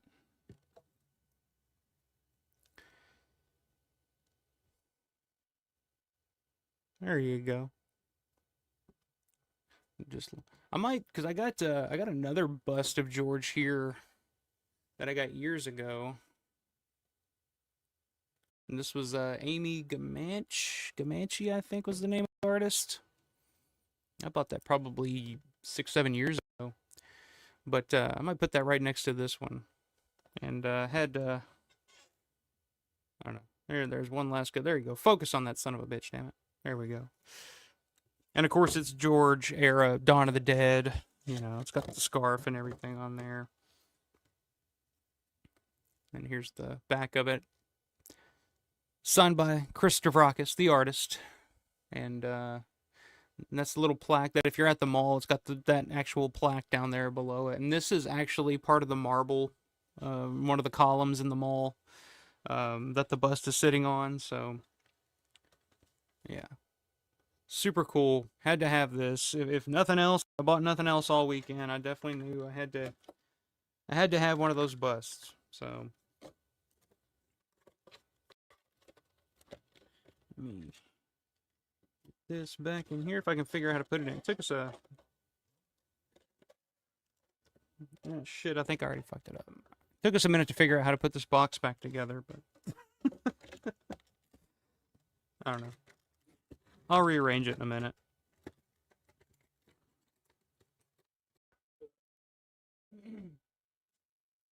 But yeah, outside of that, that's pretty much everything that I picked up the weekend. Let me hit the chat here. I'm gonna grab another Iron City too here in just a second, and then we'll tell you about the weekend. And I can't wait to talk about that screening because it was something.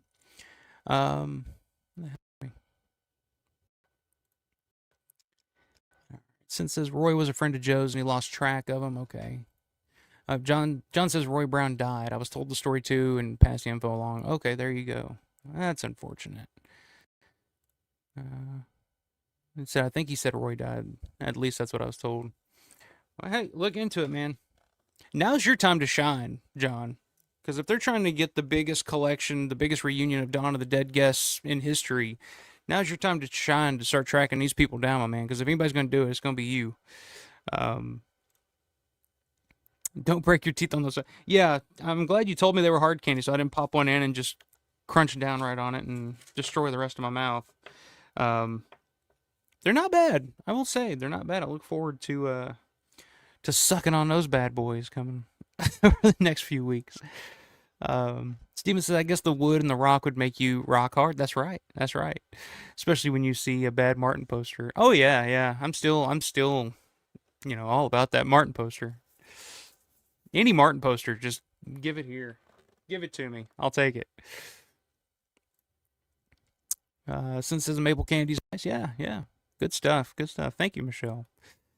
Um, yeah, I gotta call you out on this one, John. John says not as good as my circus peanuts though. I haven't had a circus peanut, the candy, the circus peanuts, in years and years and years. And I thought, when I was a kid, I hated them. But when you're a kid, you hate most things. That's not like just chocolate or whatever. So John pulled out a bag of these things, and he oh my god, I'm dying. I've been looking for these. I gotta have one of these. I was like, I'll try one. Let me try one of those. I haven't had one of those in for years. Those things are the nastiest goddamn things I ever tasted. What do you? I question because you're always in search of pizza, and you're a harsh judge on pizza. So now I gotta question your taste in pizza now too. It's fucking circus peanuts. Ugh. I took one bite, and I was just sitting there holding it, and I was like, do I throw this away or do I just eat it out of respect? I don't want to waste this man's circus peanut because he obviously loves these things. And you looked at me and you were just like, "Yeah, you're gonna throw it away, aren't you?" I'm like, "Yeah, I'm gonna throw it away." Uh, hey, it takes all kinds, I guess. Ozzy says the Mahoney is an hour from me. Let me know. Oh, that's right. So it's close. It's about an hour from Hershey then. Okay. Yeah, I got to get there. The House from Hell House LLC is right down the road. Oh, very cool. Very cool. Yeah, I'll have to look because I know they do. Like I told Ben, I was like, dude, I would even just be happy to go see The Wizard of Oz and fucking Willy Wonka and the Chocolate Factory because they do that every year for opening night. And I love those movies. I grew up on those movies. Those were like two of my favorite movies when I was a kid, and can still love those movies. But yeah, I don't know. I'll have to pick the right event, the right time to get up there. But yeah, I definitely got to do that at some point. The thing is, though, I just spend all my vacation time and all my money going to Pittsburgh, so I haven't had a chance to go fucking anywhere else. Like we went to Gatlinburg, but that was like family thing, and it was our first family vacation in quite some time. And but like every other, it's like, I really want to go to Fort Myers, or I'd love to visit Wisconsin. I'm a big Packers fan. I'd love to go see a Packers game. But every year it's just like, or I could just go to Pittsburgh again. Yeah, let's go to Pittsburgh again. Um,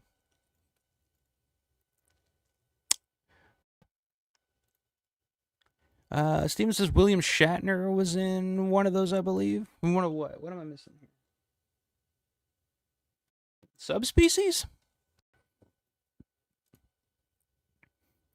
William Shatner's daughter was in one of those movies. That's possible. I'm pretty sure William Shatner wasn't in Subspecies. But his daughter very well may have been. I don't know. That's a question for Will. We'll have to get Will on here asking about that. Rick says, were all the remaining living cast from the original Dawn of the Dead cast intense?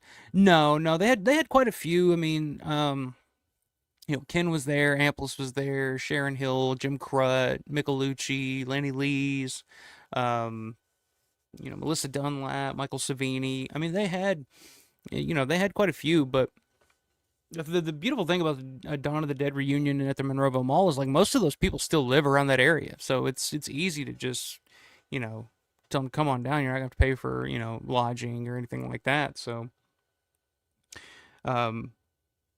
but yeah, there's quite a few that like I would love to see there again, like John Harrison, Screwdriver Zombie, from Dawn of the Dead. I mean, that'd be perfect, Yeah, there's quite a few names that I'd love to see, but yeah, there were a few, but not nearly as many as there has been in the past and will be in the future. So, Frankie says, I wish they did another magazine like they did that one year. Yeah, I don't know if I got that magazine. I guess I missed out on that one. I know you get the whatever you'd call it. It's not a magazine, but the book or the booklet or whatever from Larry's tour. But I've never gotten like an actual magazine. Sin says that pic of Shelby was the same hat that Roy borrowed up to Tasso and never get back. There you go. I've tracked that hat down. Be a big collector's item. Yep, 3D printed and hand painted by Chris. Yeah, they were all hand painted, so they all had a different look to them. They all had a different. Some were more bronze, some were more gold. I think they ended up selling out, but I'm pretty sure Chris will make it's like the the great I think it was Michael Felcher asking about I think it was the Evil Dead Book of the Dead back in the day in the Anchor Bay. It's like, oh, it says limited edition, and they say, yeah, it is limited. It's limited to how many we can sell. So there you go. Um, Frankie says, had him sign mine too. I took the protective plastic off the Funko case so he could sign the outside of the box. There you go. Yeah, Chris, super cool, super nice guy. Just always up and just super good guy, and was happy to sign any and all busts that you brought to him. No extra charge too, so he's not he doesn't have that Eugene Clark gene. Um, Corey, what's going on, Corey Faber? That's a new name. Good to see you, my man. Says it was great to see Don in the mall and share the experience with my kid. That is great. But man, it got hot. Yeah, that was a big thing too. But it was sold out. I mean, it was a packed fucking theater. So I mean, everybody was just kind of and yeah, it was pretty warm. And we were up near the top. So heat rises, as they say. But I didn't give a shit. It could have been 100 degrees in that theater. I'd have been happy as a clam watching that movie. Um, Rick says, "What mall was the remake Zack Snyder's from Dominated Film?" I don't know the name. I know it was up in like Wisconsin somewhere. I want to say that it's closed now. I don't think it's a mall anymore, but I could be wrong with that. I don't know a whole lot about Zack Snyder's Dawn of the Dead, but I do recall that mall was in Wisconsin. I want to say somewhere up in that area. Um, John says, I already am working on someone that Jim wants that I think would be cool. Still got to contact him, make sure it's him. Any hints? Any hints? Can I take a guess? Is it a Dawn guess?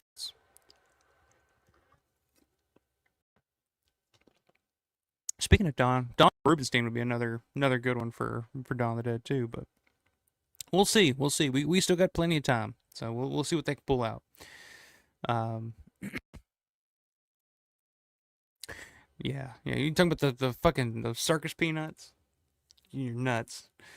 Since the circus peanuts and peeps, candy drag. Yeah, that's what they kind of remind me. They're like stale peeps, and I don't like fresh peeps. So yeah, stale peeps were not appetizing for me.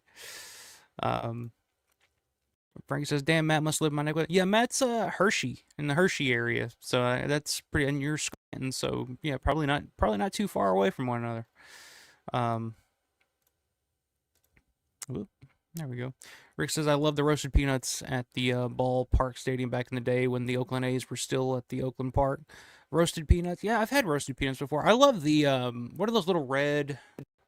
Is that what you're talking about? The burnt peanuts is what I think what they called them back in the day. I used to love those little burnt peanuts back in the day. I haven't had those in years. I don't know if I'd like them now. I'm not too big on too many candies now, but Steven says, Rick, don't remember the name of the mall, but I believe it was already abandoned when they were filming, so it's probably going out. Yeah, that's what I thought too. I thought that mall was already closed when they filmed there. So, Stezio says, if you do come down to Fort Myers, let me know. It's 2 hours away. All right, well, man, because that's definitely on the list. That's definitely on the list of places I need to visit. I almost moved to Fort Myers at one point. I had a job offer for down in Fort Myers, and I declined it because it would just be too far away from family and stuff like that. But I definitely want to go down there and visit. I think it's a perfect spot for a nerd like me to visit Day of the Dead locations, but it's also right there on the beach, so it's like a good family trip as well. So yeah, I'll definitely let you know, man, when that time comes, because I do plan on being there one of these days. One of these days. John says, Dawn guy, someone that's identifiable and people remember. Okay. It's not the Andy Warhol zombie, is it? From the elevator? Because that's a big one. That's the big one. I just to know who the hell that is, because that's one of the most like underrated zombies of all time, in my opinion. Dawn zombie. Everyone remember. Now I'm gonna be thinking about that. Okay. John says no, but not a bag. Okay. Well, I'm gonna be thinking about that one. Matt says Dawn 04 was filmed outside of Toronto, 100% Canadian. There you go. I was thinking it was Wisconsin for some reason. I forget where I heard that, but that makes sense. Most shit that was made in that time period was made in Canada for like tax purposes. So that would make total sense. Stasio says, Vulo, is it the Our Work is Finished camera guy? He's my favorite character. Yeah, that would be a good one. Track him down. Since this great show as usual, sorry, I gotta go make money and buy all more vids coming soon. See you later, Santa. Have a good night. Be safe out there, my man. And I'll talk to you soon. Gotta make that money. John says, not that guy. That'd be cool. Okay, all right. Yeah, I'll be thinking on that one. I'll definitely be thinking on that one. But yeah, so the weekend in and of itself, I'll start.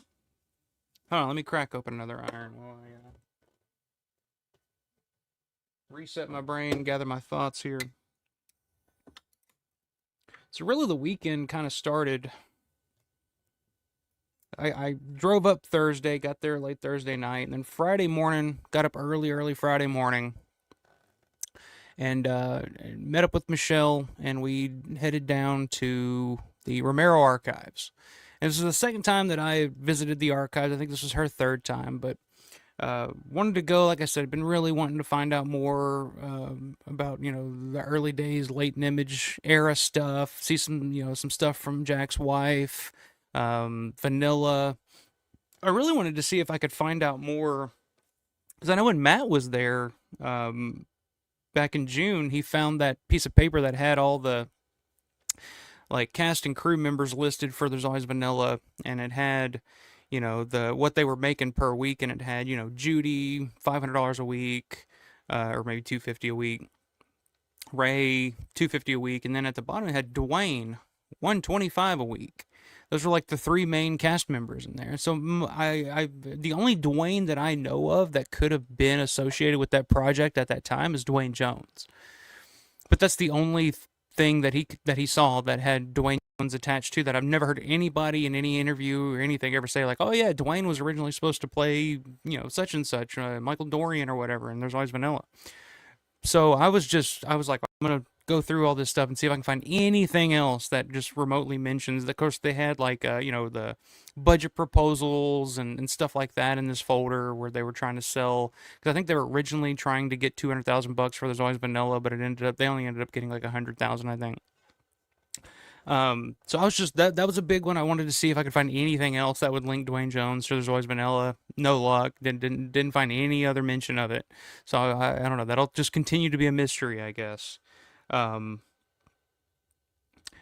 to look at that, and of course some of the stuff from the late '90s, early 2000s from George's career, and just kind of. Like I said, just that's such a that time period is such a mystery to me, and in so many ways of George's career, because he wasn't getting much made, wasn't getting much done around that time period, and I've always been curious, like, and it kind of ties into something else we ended up reading later on, but just and the effect that had on George's life and his relationship with Christine and his family and stuff at that time. I wanted to find out more about that. So those were like the two main things that I was looking for. But we ended up finding all kinds of cool shit. I have pictures of some stuff here, which I'm not going to share on here. And I thought about like doing like a slideshow and sharing some stuff. But after thinking about it, and sorry guys, no offense, but I don't feel like it's mine to share. Like some of this stuff feels kind of personal.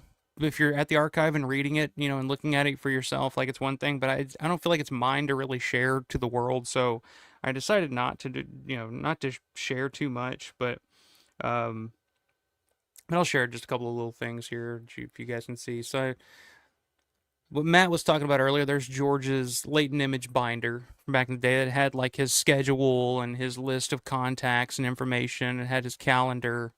Whoa. Now I'm all blurry. Hang on. Come on, camera. Whoa. All right, maybe it'll refocus here in a second. But that was really cool to look through. I mean, just to see, the shooting schedule for There's Always Vanilla was on that calendar of what they were shooting every day, and just different stuff, different projects that they were working on at the time. Um, there was a really cool, so in the like the budget proposal for there's always vanilla originally was called At Play with the Angels, and they had this little booklet put together to try to sell the movie of like, oh, these people are going to be in it, like this is what the movie's about, this is what we would do with the money and all that. But I'd never seen this before either. It's just like a little cover page there with Ray and Judy and the At Play with Angels title on it. Uh, that stood out. I thought that was pretty cool. Uh, it was cool reading some. So there was like a. All right, this camera's gonna piss me off. Hey, there I am. So they actually had screenings of Dawn of the Dead back in the day before it came out, like test screenings with audiences, and they actually had the survey there that you could read, and you could read everybody. You know, they would ask like, would you recommend this movie to your friends? Would you see this movie again? Was this movie too violent? It had all this like questionnaire that they would give to the audience members. Um, to fill out after they saw the movie, and of course it scored high, scores in most things, and of course some people had comments and stuff, and they would list some of the comments that people would write. There's also a lot of fan mail and stuff from that time period, people that saw the movie that would reach out to George and, hey, love the movie, can you send me a t-shirt, stuff like that. So that was really interesting to read, and just to see how people reacted to it and their thoughts on it, back in the day when it first came out. Like, I'm too young to remember that. Like, I wasn't alive when Dawn of the Dead originally came out.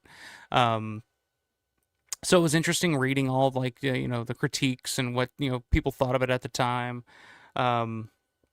Yeah, there was so much. It was cool having Michelle there too, because we could just kind of double team, different folders at the same time. And if we come across anything cool, it's like, hey, check this out, or hey, check this out. So we were kind of, getting two things going at one time. It worked out pretty well. I'm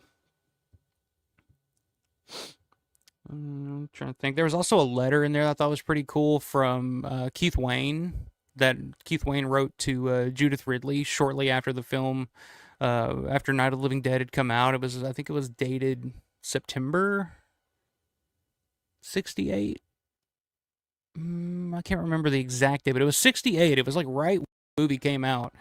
And it was just a friendly letter that Keith had written to Judy, just like checking in, just saying like, hey, how are you? The movie's out, it's been a lot of fun working on this and all that. And he was just telling her about his schedule because he was playing music at the time, and he was like, oh yeah, I'll be traveling here and there, and it was just like a real friendly letter. It was just kind of cool, but it was interesting, like, how did this letter come into possession of the archive? Like, how did George get this letter? Because it was letter, written and mailed to Judy. But my guess is that Judy was still working at the Leighton Image at the time, and he probably just mailed it to the Leighton Image, addressed to Judy. I didn't look at the envelope too closely, unless Michelle wants to chime in here if she's still in the chat. But it was interesting. It was cool just to see, like, a handwritten letter from Keith to Judy, just as friends, just like saying, hey, how you doing? That was cool to come across. There was a whole folder, like just a folder this thick of, unmade or proposed projects that George was either trying to get off the ground or was being proposed to George that he never, got made. The one that stood out that I didn't know about, that I don't think has ever been really talked about before, but apparently in 1999, which the actual film ended up getting made some years later. And it's not a movie that I really like or care about, but George apparently had reached out to the studio, seeing if there would be any interest in him writing a draft of the screenplay, and it was for Freddy versus Jason. And I was like, what? For one, the thought of George writing a screenplay for Freddy versus Jason was just like, it blew my mind. I was like, this would be, what would this be?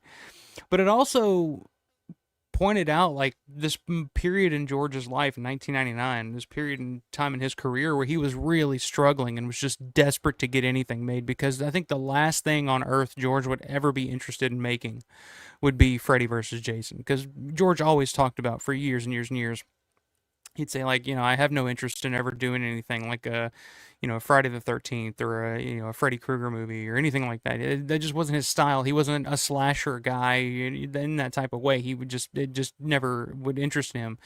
But you could see, I mean, especially like I said, just looking through that folder of like, projects this thick of everything that was either like television shows, movies, screenplays, everything that was either proposed to him or he was reaching out.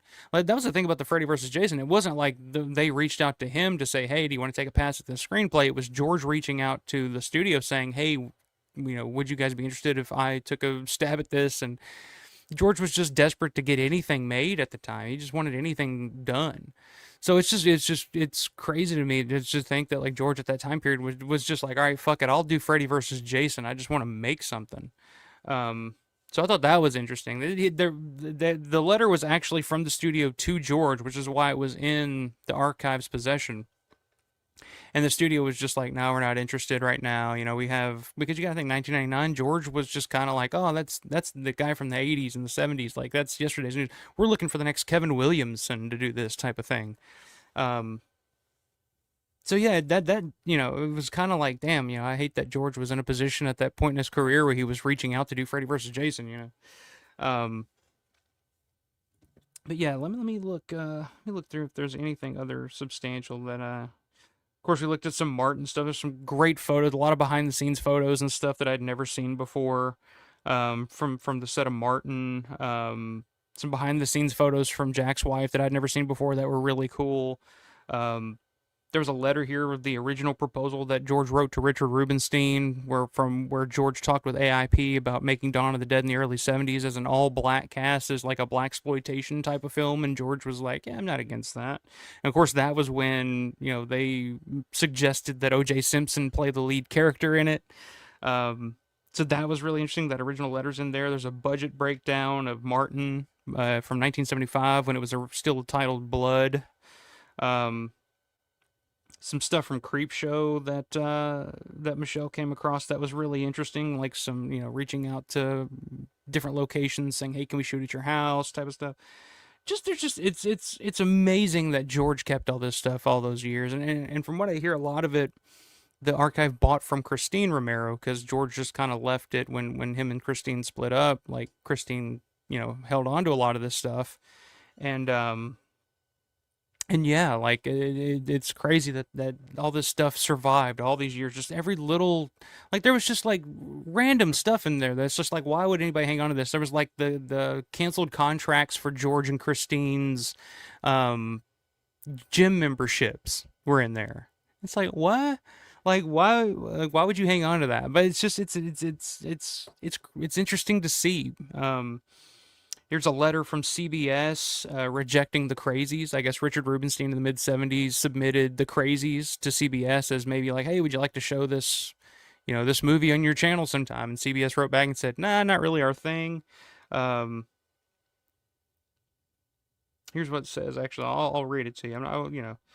It says, "Dear Richard, thank you for calling our station, or calling to our attention the availability to CBS of the Crazies. I have screened it and must tell you that it could not fill our needs in terms of theatrical acquisitions at this time. Couldn't fill their needs. Could you imagine the Crazies playing as the CBS Sunday night movie? Yeah, there's just a ton of stuff in that archive. Letters from Donald Rubenstein. Yeah, I mean, it was amazing. But the one thing that we came across that brought tears to both of our eyes. I mean, we were just like, and after that, I was just kind of like, I think I'm ready to go. Like it's kind of heartbreaking. It was a real heartbreaking thing to read. Just I don't know what folder. I don't even remember what folder it was in, but we came across a letter from 2001. That George had written to Christine. Now, this is, like I said, this is a time period where George was struggling to get anything made. This is after Bruiser had probably come out and kind of, to no fanfare. It really didn't do much. But it was a letter from George to Christine, kind of saying, hey, I don't know if it was an anniversary thing or what, but it was just a letter to George, or letter from George to Christine, kind of saying along the lines of, I know I'm not easy to deal with. I know I'm in a bad mood. I'm grumpy most of the time. I'm miserable and all this, and it's not easy on you and it's not easy on the kids, but I just want you to know that, I'm desperately trying to save my career type of thing, and I'm doing this for you guys. Like I love my films and I love my work, but I'll never love it more than I love you guys. And it was like this really heartbreaking, like, love letter that George wrote to Christine, because you could tell you hear any interviews with Christine now where she talks about that time period, she always mentions like what a difficult time it was for them, and yeah, that was kind of the beginning of the end of their relationship. It's when they started to drift apart a little, because they would end up splitting up a few years after. But you could just see you could just, in reading this letter, you got the vibe that George was just desperately trying to recapture the magic that his career once had, when he was, Dawn of the Dead, Creep Show, Day of the Dead, all that time period where even late 80s, early 90s, where George was constantly working on things, constantly had things going, and then by now everything had dried up, and he's reaching out trying to do Freddy versus Jason, just to do anything. And it was just this really heartbreaking letter of it was just broken. It was just a husband, pleading with his wife to, stick with me, like, don't lose faith in me. Like, I'm trying to prove it, not only to everybody else, but prove it to myself that I still got it, that I can still, do this. And I think at one point in the letter he says, and I'll just bear with me if nothing comes of this anytime soon. If nothing changes, then I will step back and live a more simple life. And it was just the most heartbreaking, sad letter, um, just to read. I don't know, because growing up, George and Christine were like, they were always together. They were always a thing. And every like commentary, every documentary interview, I mean, Christine was always right there next to George, through it all, as his, like, assistant director and all that. And so, like, I remember when finding out that they had split up, it was like my own parents had split up. I was just like, holy shit. I didn't know how to take it. I was kind of heartbroken about it. So, like, I've been kind of on the kick of like wanting to go back around that time period and just kind of figure out like what happened, why, what happened there. And it's just it really humanizes George as, a guy that I always looked up to. But it reminds you that he was just as human as all of us, just as human as the rest of us. We all have our issues, whether it's for relationships or careers, or as parents. We all have our struggles. Um, but yeah, just reading that letter, it brought tears to our eyes, and it was just at that point, I was just like, I think I need to step out for some air. Like, we were at the 3 hour point anyway, and I was like, are you ready to go now? Yeah, type of thing. But yeah, it was just a really heartbreaking letter to read, and especially coming after the fact, just finding out that Christine's partner, now her current partner, just passed away a couple of days ago as well. So I'm sure, my heart goes out to Christine. I hope she's doing okay. And yeah, it's rough. It's just a reminder that they're people too, I guess. But um, but yeah, it was a great time at the archive. Had a blast with Michelle. I'm glad she was there to help me go through everything, and we kind of, like I said, we doubled everything that we could see in a 3 hour period. So, um, but yeah, so like after the archive Friday, I felt like shit. I was exhausted from the night before, the long drive, and getting up early, because I thought we had to be there at 8 that morning, but turns out it wasn't until 9, so we got there an hour early. So I went back to the hotel, took a nap, and just said I need to recharge my batteries before I head to the mall.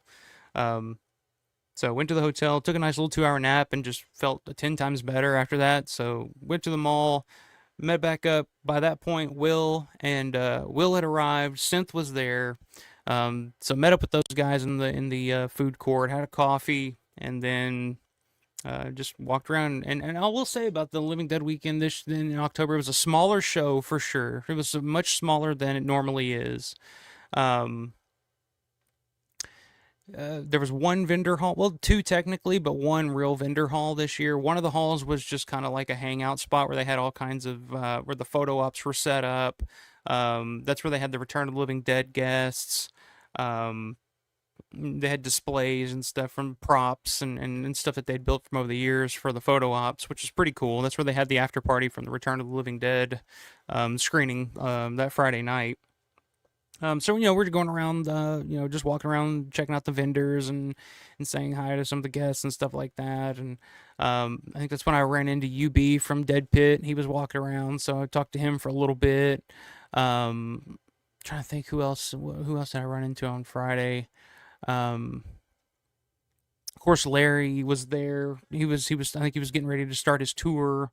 So stopped, said hi to Larry. But yeah. So I mean, we get there, and that night was the Return of the Living Dead screening, and I've never seen Return of the Living Dead on the big screen. So this is my first time seeing it in a theater, and man, it plays so well in a packed theater full of people. Some of the cast was there. Miguel Nunez was there. I think Jules Shepard was there, sort of. I think she was. I don't know. She was lost at one point. I'm not sure.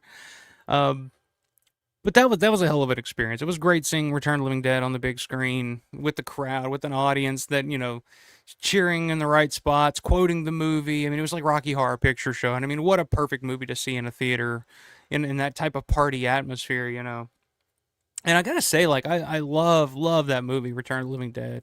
Like it'd been a little bit. Like I thought about watching it before I went, but I was like, fuck it, I'm gonna see it in the theater anyway when I'm there, so I'll just wait and watch it there. But that movie plays so well. It goes by so fast. Every scene is there's some gold in every scene, and I'll say, like, it's one of the most perfectly cast movies too. Like that entire cast is amazing. I love James Karen in it, Clu Gulager. That's the big thing I took away from watching it again. I was just like, this whole cast is like perfect in every way. So yeah, that was a lot of fun watching Return of the Living Dead in the theater for the first time. After the screening, they had, of course, the after party, which was in one of the other halls where they had all the displays and stuff set up. And I gotta say, this. So usually when they have a screening on Friday night, they'll have the after party. In kind of the same similar situation where you go into another storefront in the mall and they kind of have, usually they'll have a movie set up. They'll be playing a movie. They'll have free food, free beer, and free drinks, stuff like that. Oh, I forgot to mention that Friday's where we first met up with Grande too. Grande arrived at Friday too, and we ran into him, so he was at the screening with us as well. Not to forget Grande, which Saturday was my Grande days. We'll get to that in a second because I was super excited about Saturday. But yeah, so Friday night it was the after party. Frankie, that's where I met and hung out with Frankie for a while, and we talked for a while. Uncle Bill was there. Met Matt, who is Mega Man MG, I think, in the Dead Pit chat sometimes. But ran into him. We ended up, he ended up hanging around all weekend long. It was cool meeting him, getting to know him a little bit. So yeah, we just kind of hung out, had some Iron Cities and some beers. They were playing music. Of course, they were playing some of the soundtrack from Return of the Living Dead. They started playing some of the score from Dawn of the Dead. They were playing, the sprites, George A. Romero. It was a really fun vibe. I kind of prefer that to what they had in June, where they were playing Flesh Eater and everybody was kind of eating pizza, and there was kind of like, it was a partial screening, partial after party type of thing. It was just, I don't know, it was just kind of a little discombobulated for me. But the way that they had this one laid out after the screening this year, I thought it worked a whole lot better. Where they have all the props and stuff set up. Of course, that the headstone from Night of the Living Dead, and they had a great photo op props and stuff set up for Return of the Living Dead this year. It was a lot of fun. I had a good time. But let me, I'm a little bit behind on these comments here. Let me hit these comments real fast. Let's see. I've just been kind of babbling for the last 15-20 minutes, so I apologize. Rick says, I hope the weather's nice to take your little one out trick-or-treating. Yeah, it's supposed to be nice. It's been raining and fucking cold and shitty here for the past few days, but it's supposed to be pretty nice over the next couple of days, so I think we should be in the clear and should be good to go. Michelle says, good thing we were early at the arcade. Yeah. Sorry, I thought it was 8 o'clock, but you never want to be late for something like that. At least we got parking and coffee. That's right. Which was desperately needed at the time. both the coffee and the parking, because it took me for fucking ever to find a place to park, which always happens when I go downtown Pittsburgh. Rick says, one movie I watched last night that I will most likely watch for Halloween night is Planet Terror, where the effects master Tom Sweeney is one of the sheriffs. Yeah, Planet Terror. That's again, which I just showed the fucking card, rapist zombie or whatever. I forget what they call him. I think it's Tarantino. Isn't that Tarantino? It's been a while since I've seen Planet Terror, but Rick says one of the grind. Yeah, which out of those two, I've always been more of a fan of Death Proof, but Planet Terror's fun. It's a fun movie for sure. Studio says, got to get up at 5 a.m. Thanks again to Matt Landrum and Grande, Night Alpha, and fam. Have a safe and happy Halloween. You too, my man. You too. And get you some sleep.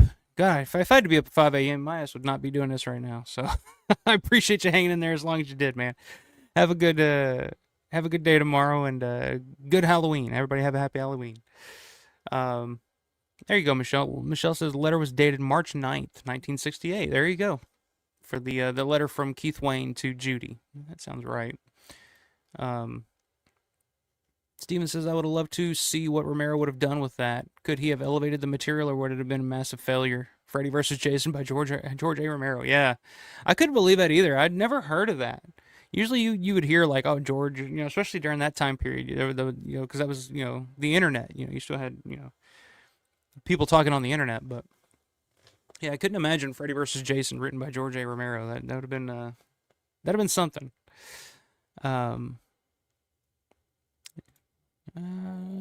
Okay, John, yeah, you should definitely check out that letter. It's pretty cool. He didn't say much about the filming or anything like that. It's mostly just kind of a personal catching up as friends and him, I'm playing here and doing this and that, and just kind of, friendly banter back and forth between the two. It was interesting to see. Yeah, right, Steven. You mean the movie lied? That's I gotta get CK to do his Tom Matthews impression for that one. Tina. Robert, what's going on, man? Robert 990's in the house. Hello, Mike, and all. I am so late. No, you're good, man. We're only 2 hours in. You know how we roll. I'm gonna try to get through this pretty quickly because I like Stezio. I gotta get my ass up early in the mornings. I'm not used to doing these on Wednesday nights, so I'm trying to get out fairly early tonight. But still got a couple of days to go of the Living Dead weekend. Uncle Mark, what's going on, man? Good to see you, the man of the hour, Uncle Mark. What's going on? Says, did you do anything special for your birthday, or is this is it? Well, Living Dead weekend. I guess I was, given the opportunity to go up to Pittsburgh and hang out with some friends for a couple of days, and that's the only birthday gift I really need. But no, I mean, I was off for my birthday because it was, came back from the convention up there, but nah, just had a nice, peaceful, quiet day off of work and caught up on laundry and had a little cherry cheesecake at the end of the day, and I was good to go. But good to see you. I always pop when Uncle Mark pops in. And D-Sun says, I heard about the Romero archive. It's at it's at the University of Pittsburgh. Do you need to schedule a visit to look at that stuff? Also, do they limit you to? You can pick up to 6 different things to look at a time.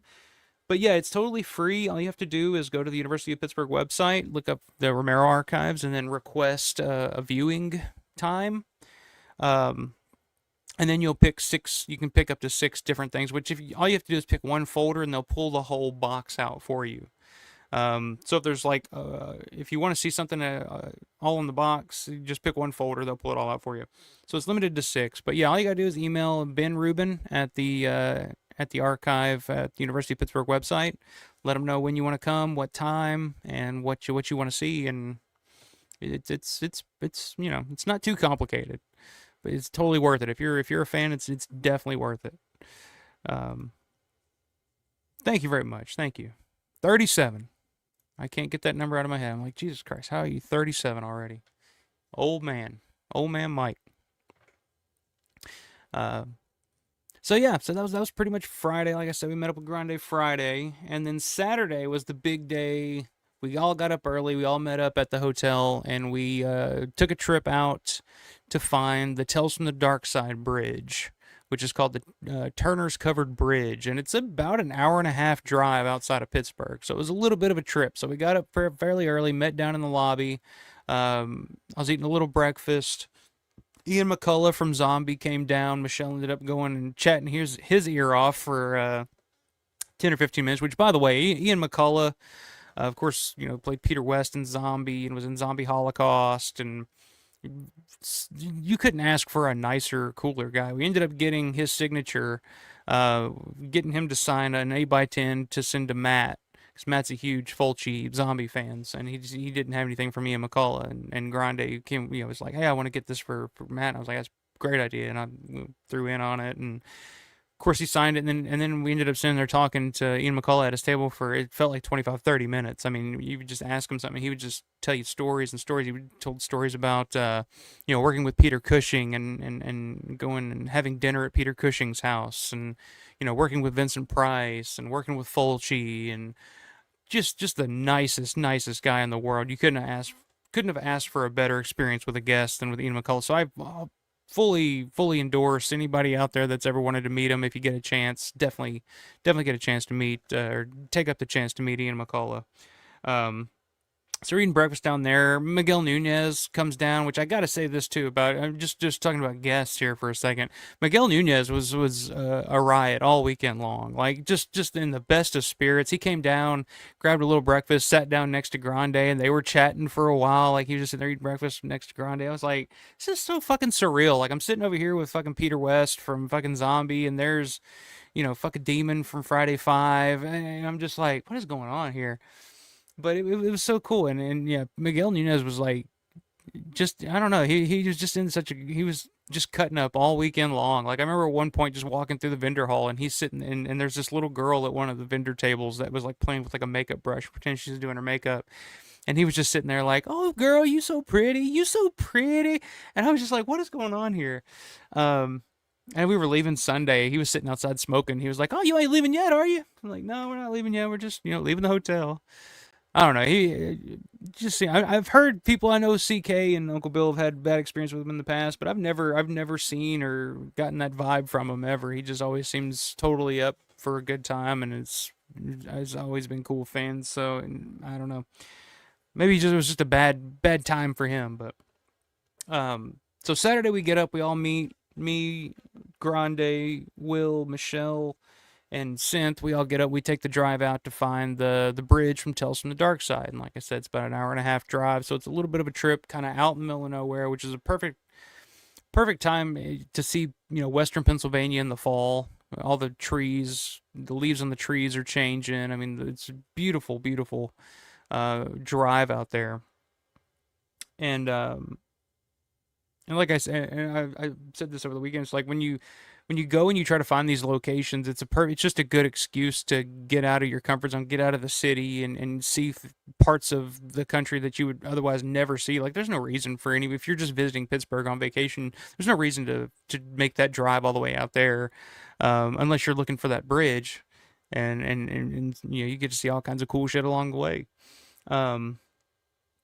So we're driving. Like I said, it's about an hour and a half, and then all of a sudden, I'm like, I know it's got to be around here somewhere. And I look, and out in the field, you see the bridge, just out in the field. There's a little like gravel dirt road leading to it. I'm like, holy shit, there it is. And I stop, back up, go down the road, and we get out and go check it out. And I mean, it still looks exactly the same as it did in the because it's the bridge. If you guys have seen Tales from the Dark Side. It's the bridge in the opening credit sequence, and it looks exactly the same as it did back when they shot it back then. And Grande was just, it was a dream come true. I mean, he's a huge Tales from the Dark Side fan. Grew up watching it. I know Synth talked about being a huge fan, watching it first run back in the day. And we spent about an hour out there just documenting, taking pictures, looking at everything, and just being out in nature. I mean, it was, like I said, it's just a good time to be out, and it was a beautiful day. Ton of fun doing that, and getting to experience that with Grande. It meant a whole lot to him, and I'm glad I was a part of that. They had on one of the pillars, you could see somebody had written like the whole intro lines from Tales from the Dark Side on there. I don't know who did that, but they did a good job because they actually stenciled the Dark Side logo on it as well. So yeah, we spent about an hour out there, and then decided to try to track down. There's a couple other locations. There's one other location in that area from the intro to Tales from the Dark Side, and it's the final shot of the where you see the Tales from the Dark Side logo pop up, and it's got the trees and the fence and stuff. So we wanted to track that down as well because we knew it was out there, but we weren't really sure where. But we had a road. We were like, all right, well, let's just drive down this road until we fucking find it. And no luck. Didn't have any luck. Kept driving. No luck. And then finally, I think I think it was Michelle reached out to Dave Burian, who was the one that I think found this location originally. Reached out to Dave Burian asking where he was. He gave us directions to it. We ended up finding it. Still looks almost exactly as it did back when they shot that. Probably, what, 82, 83 when that show first started. So of course when I'm out there, like, I just want to line up the shot perfectly and like try to match it to, you know, the shot from the series. And so we were out there for another 30, 35, 40 minutes, like just taking shots, taking pictures and stuff. But it was just like a cool little road trip. And I think that's the cool thing. You're just hanging out with your friends, taking a little road trip around Western Pennsylvania, looking for just these random little spots. And it's so funny because you're standing there on the side of the road taking pictures of like a fence and some trees and shit, and other cars are just driving by, like wondering like what the fuck are they doing? Like why are they taking pictures of these trees?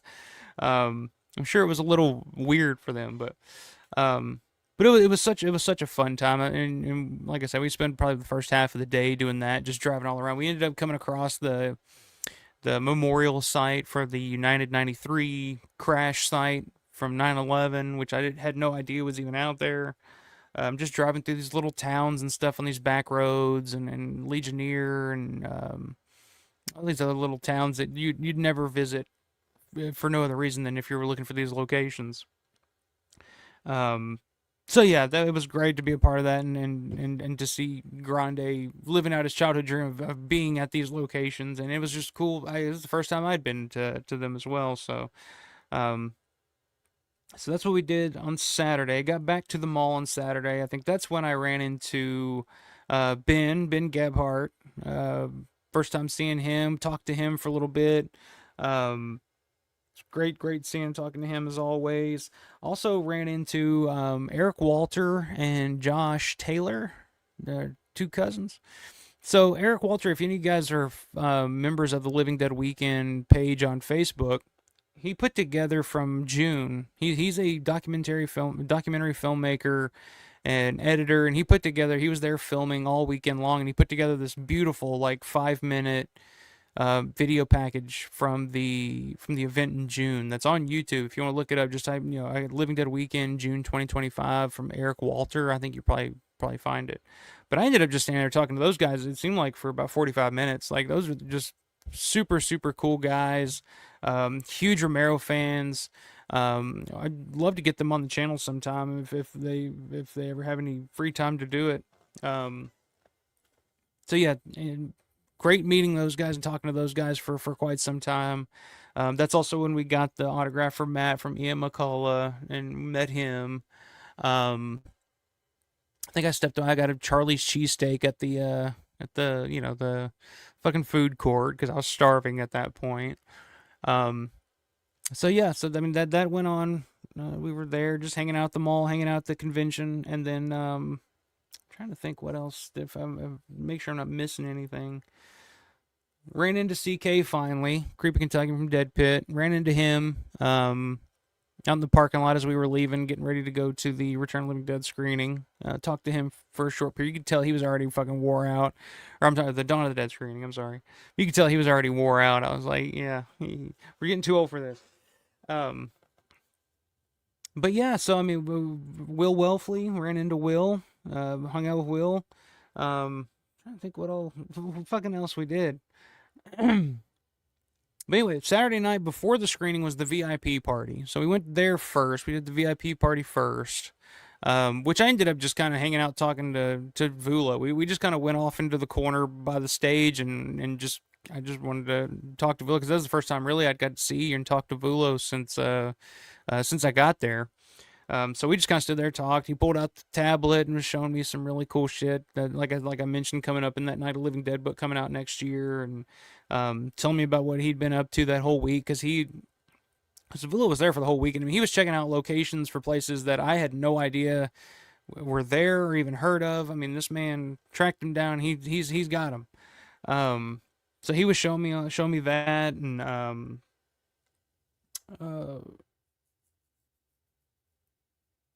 what happened then? I don't remember. Oh, then he got a call. Talk about big Mr. Big Time, the big shot. Then he got a call from Russ Striner out of the blue, and so he's talking to Russ Striner, and I took that opportunity. I was like, all right, well, I'm gonna go because I hadn't really got a chance to talk to Larry all weekend because he'd been busy with the tours and everything. So I took an opportunity to go out and talk to Larry and hang out with Larry for a little bit. So yeah, I just went, it was a VIP party. It was fun. Free food and it's cool seeing Ken there. Like I said, he was there, and John Russo was walking around chugging Iron Cities. I was like, hell yeah, sir, I'm down with that. And so yeah, I'm out there talking with Larry, and then the VIPs coming to an end, and then it's time for the Dawn screening, the big screening of Dawn of the Dead in the Monroeville Mall. Bucket list thing for me.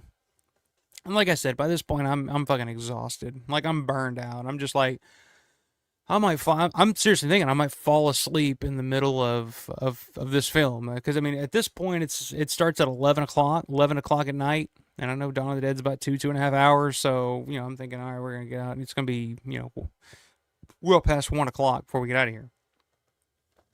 But we're pushing through, and I mean it was sold out. I mean as sold out as it could be. The theater was packed. I mentioned a minute ago how hot it was in that theater. Just that many people in that space, it got pretty warm. Sold out show, packed theater. They had the introduction from Ken at the beginning. And Kevin comes out, introduces Ken. He says, Ken's going to talk for about 30 minutes, do a Q&A, answer questions. If you guys have any questions, stand up, raise your hand, whatnot. And Ken's down there at the bottom by the screen. He starts talking and introducing the film, talking about what it's meant to him over the years and what it's meant to his career and memories that he's, experiences that he's had throughout his life and career from Dawn of the Dead. Your typical stuff. I mean, it was awesome hearing Ken. Ken was in great spirits. But then at one point. And it was such a powerful moment. At one point, Ken kind of stops everything, and he's like, "Well, we'll open it up for questions here in a second, but I want to say something. I thought about, well, do I want to say this or do I want to? Because it's going to sound a little corny, or but I'm going to say it anyway." And he goes into this speech about take this journey with me.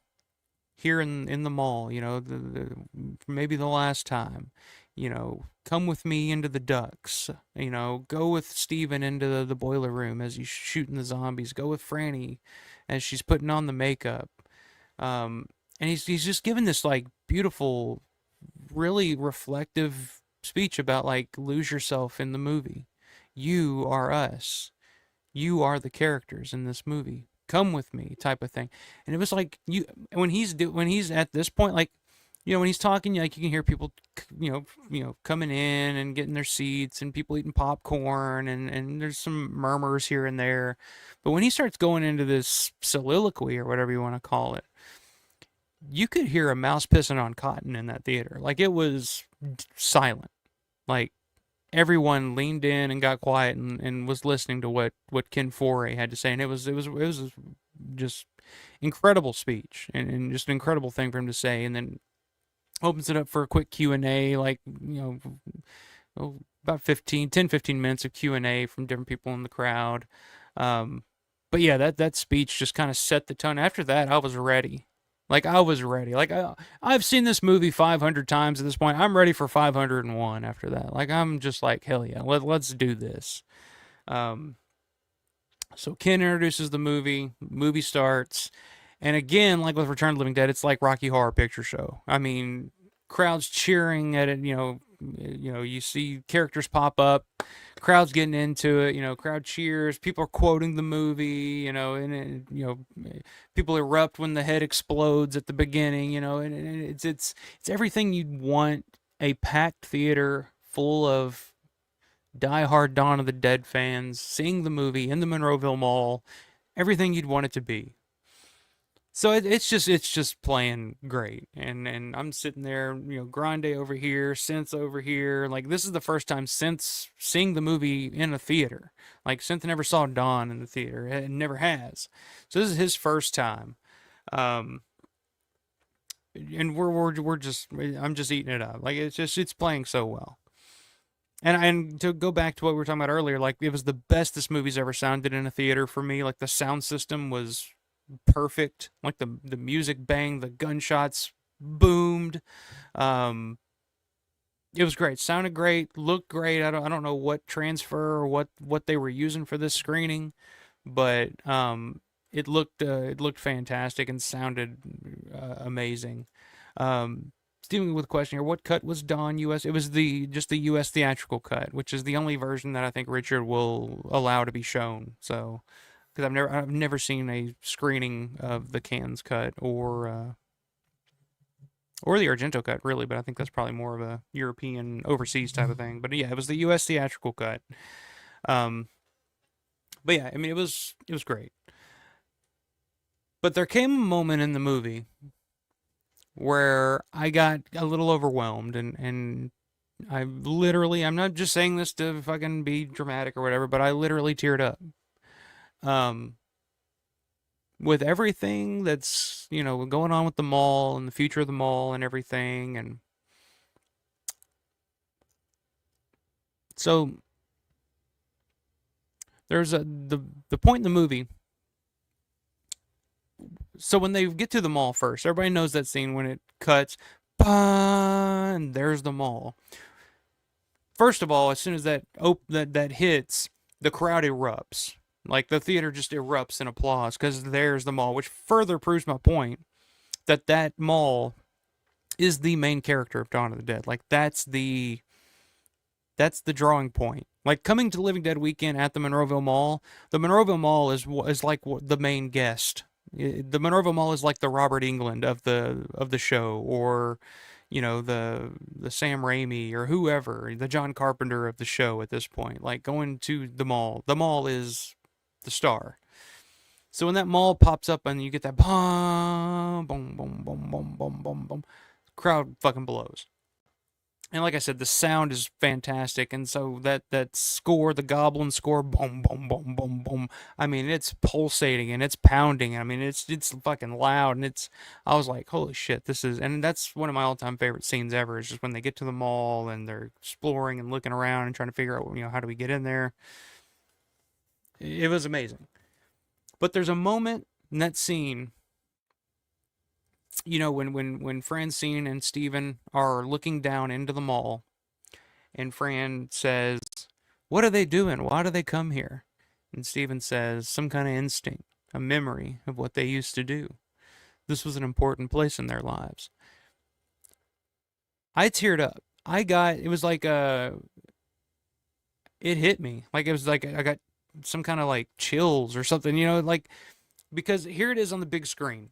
A theater packed full of diehard fans from all over that have come here for this moment. And it looked like, in my perspective, Fran looking down on this audience saying, what are they doing? Why do they come here? Why do we come to this mall? Why do we travel from all over the world to come to this mall? A mall. What are they doing? Why do they come here? And then, of course, Steven saying this was an important place in their lives. And just realizing that, like, holy shit, and it dawns on you, it's like, holy shit, we are at that mall doing the exact same thing that those zombies are doing, and they're asking why are they coming here? It's our instinct. It's our instinct to come here at this point. And I don't know, it just hit me. I fucking teared up. I was like, I don't know why. I don't know why. That's never had that kind of effect on me before, that scene or that line or whatnot. But I think it was just that moment in time, sitting out there, especially after Ken's speech to open the film, sitting in that theater, packed, sold out with other fans that were there for the exact same reason, for that exact same moment, and that exact same experience. And you're just Fran up on the big screen, almost like literally looking down on us, saying, "What are they doing? Why do they come here?" And it's just like, most normal people probably think the same thing. They're just like, "What are these people doing? Why do they keep coming to this mall?" But it's like, we're here and we're watching this movie in the mall, in the place that it was made. I don't know. It was a powerful moment for me, and one I'll never forget. And then of course, the rest of the movie plays, and it's everything you'd want it to be. And like I said, after the movie was over, people are getting up, clapping, and I'm just sitting there like I need a cigarette at that point. I'm just like, all right, that was, kill me now, I'm good. Um, as we're leaving, we're all, like me and Grande both were just like exhausted going into the movie, and after it was over, we were just like hyped. We were just like, dude, that's the best fucking movie ever made. Like, what, how can you not like this movie? Um, it was just, it was an amazing experience. I'm glad I got to do it, and I hope they do it again. I hope that they can show the movie again for people that missed it this time. Like, I was thinking about Paul Farver. I was thinking about my buddy Matt. I was thinking about all the people that couldn't make it this time to that screening. They deserve to have that same experience that I had. And I hope that they get that opportunity in the future, whether it's this coming up, next June or what. But seeing the movie in the mall, in that environment, like I said, total bucket list thing, and lived up to the expectation, and was worth the trip alone. Like, if I had to drive to Pittsburgh just for that screening and then drive home, like, it'd have been worth every second of the drive, and every, it would have been worth it. So yeah, screening went great. Sunday rolls around. Last day, of course, you always get those Sunday blues. Last day at the mall, last day at the convention. I'm kind of in a bummy mood on Sunday, to be honest. Like, I get there and it's just like I said, it's those Sunday blues, but it just felt different this time. Like, I always feel kind of bummed when I have to leave, and I'm just like, it's last day. I'm going back home, type of thing. That's normal, but it was just like extra. I don't know, extra this time, because it just felt like, with the malls going away, this is going to be one of the last times that I get to be here, type of thing. And I was just, they were doing some photo ops. Michelle wanted me and Will to be a part of the photo ops, and I was just like, yeah, I'm just gonna go.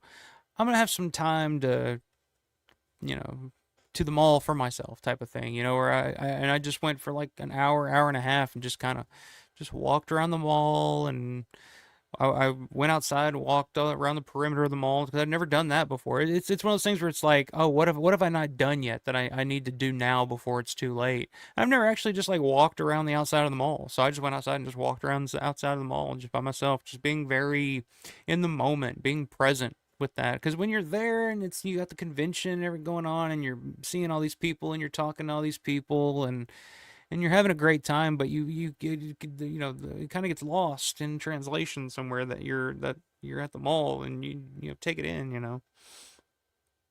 So I do that. I go sit on the bench right there in front of the theater where J.C. Penney's used to be, and I'm just sitting there. I'm just like watching people. I'm not on my phone. I'm just trying to be present in the moment and just taking it in while I can. Seeing people shopping, seeing other people there for Living Dead weekend, dressed as zombies. There people with their kids, dressed as zombies, and it's just like, it's all just like, this movie means a whole lot to a lot of people, and this mall means a lot to a lot of people, and you see, of course, everybody has to do the escalator photo thing where you got to do the sweater zombie, the Clayton Hill zombie. It's like, I don't know, it was just a really, I don't know, somber day and a somber moment for me. But I'm glad that I did it, because I really did take the opportunity to, like I said, be present in the moment in the mall, and just kind of take it in, and just, while you still can, I guess. But said my goodbyes, and hit the road, and came back here to Evansville, Indiana, and back to the real world, back to life, back to reality. But yeah, great weekend. Great seeing everybody again. It was great hanging and talking to so many people. Um, I what can I say? Did miss being home. It was kind of heartbreaking when my daughter was like, "Oh, I missed you so much." I was like, "Yeah, I'm gonna have to take you next time. You're at that age. It's time. You've been once, but you're too young to remember that. But it's time. It's time. You gotta go back."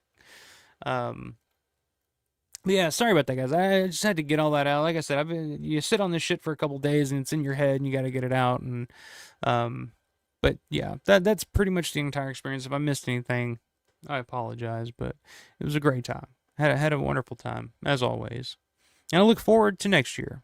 Look forward to next year for sure, and I look forward to seeing a lot of you guys there next year as well. If you that didn't make it, but I think I'm back here. I think this is where I left off. Michelle, this is gonna have to call it a night. I forgot I'm working early CT tomorrow, which means I have to get up 4 hours.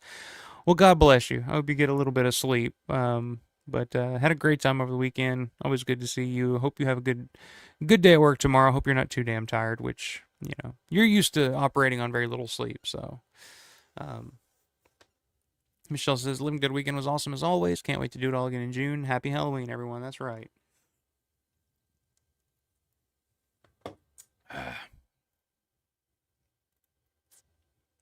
Is this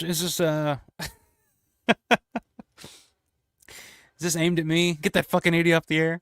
Yeah, I'll bet that scene got a pop. Oh yeah, dude, like the whole movie, like every little thing got a pop at one point or another. Like people were just quoting lines and stuff, yelling out lines before the characters could say them. The one of the lines that got the biggest pop was when David Crawford said, when he says, "The people it kills, get up and kill." Like half of the theater quoted that along with them. He was like, "The people it kills, get up and kill," and it was just like, what? It was so cool.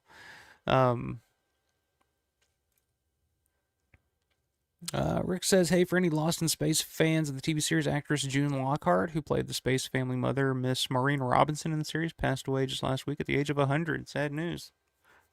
Didn't know that. Not too familiar with that. Not a big Lost in Space guy, but yeah. I will say though, if you make it to 100, I think you were living right. You did it. You did it the right way. So I'll be lucky to make it to fucking 70. So, but yeah, rest in peace, Miss June Lockhart. Rick says, "I agree. Alpha made a sad commentary about death, but also about humanity for the human race to gather in a social way, like at a shopping mall as a community."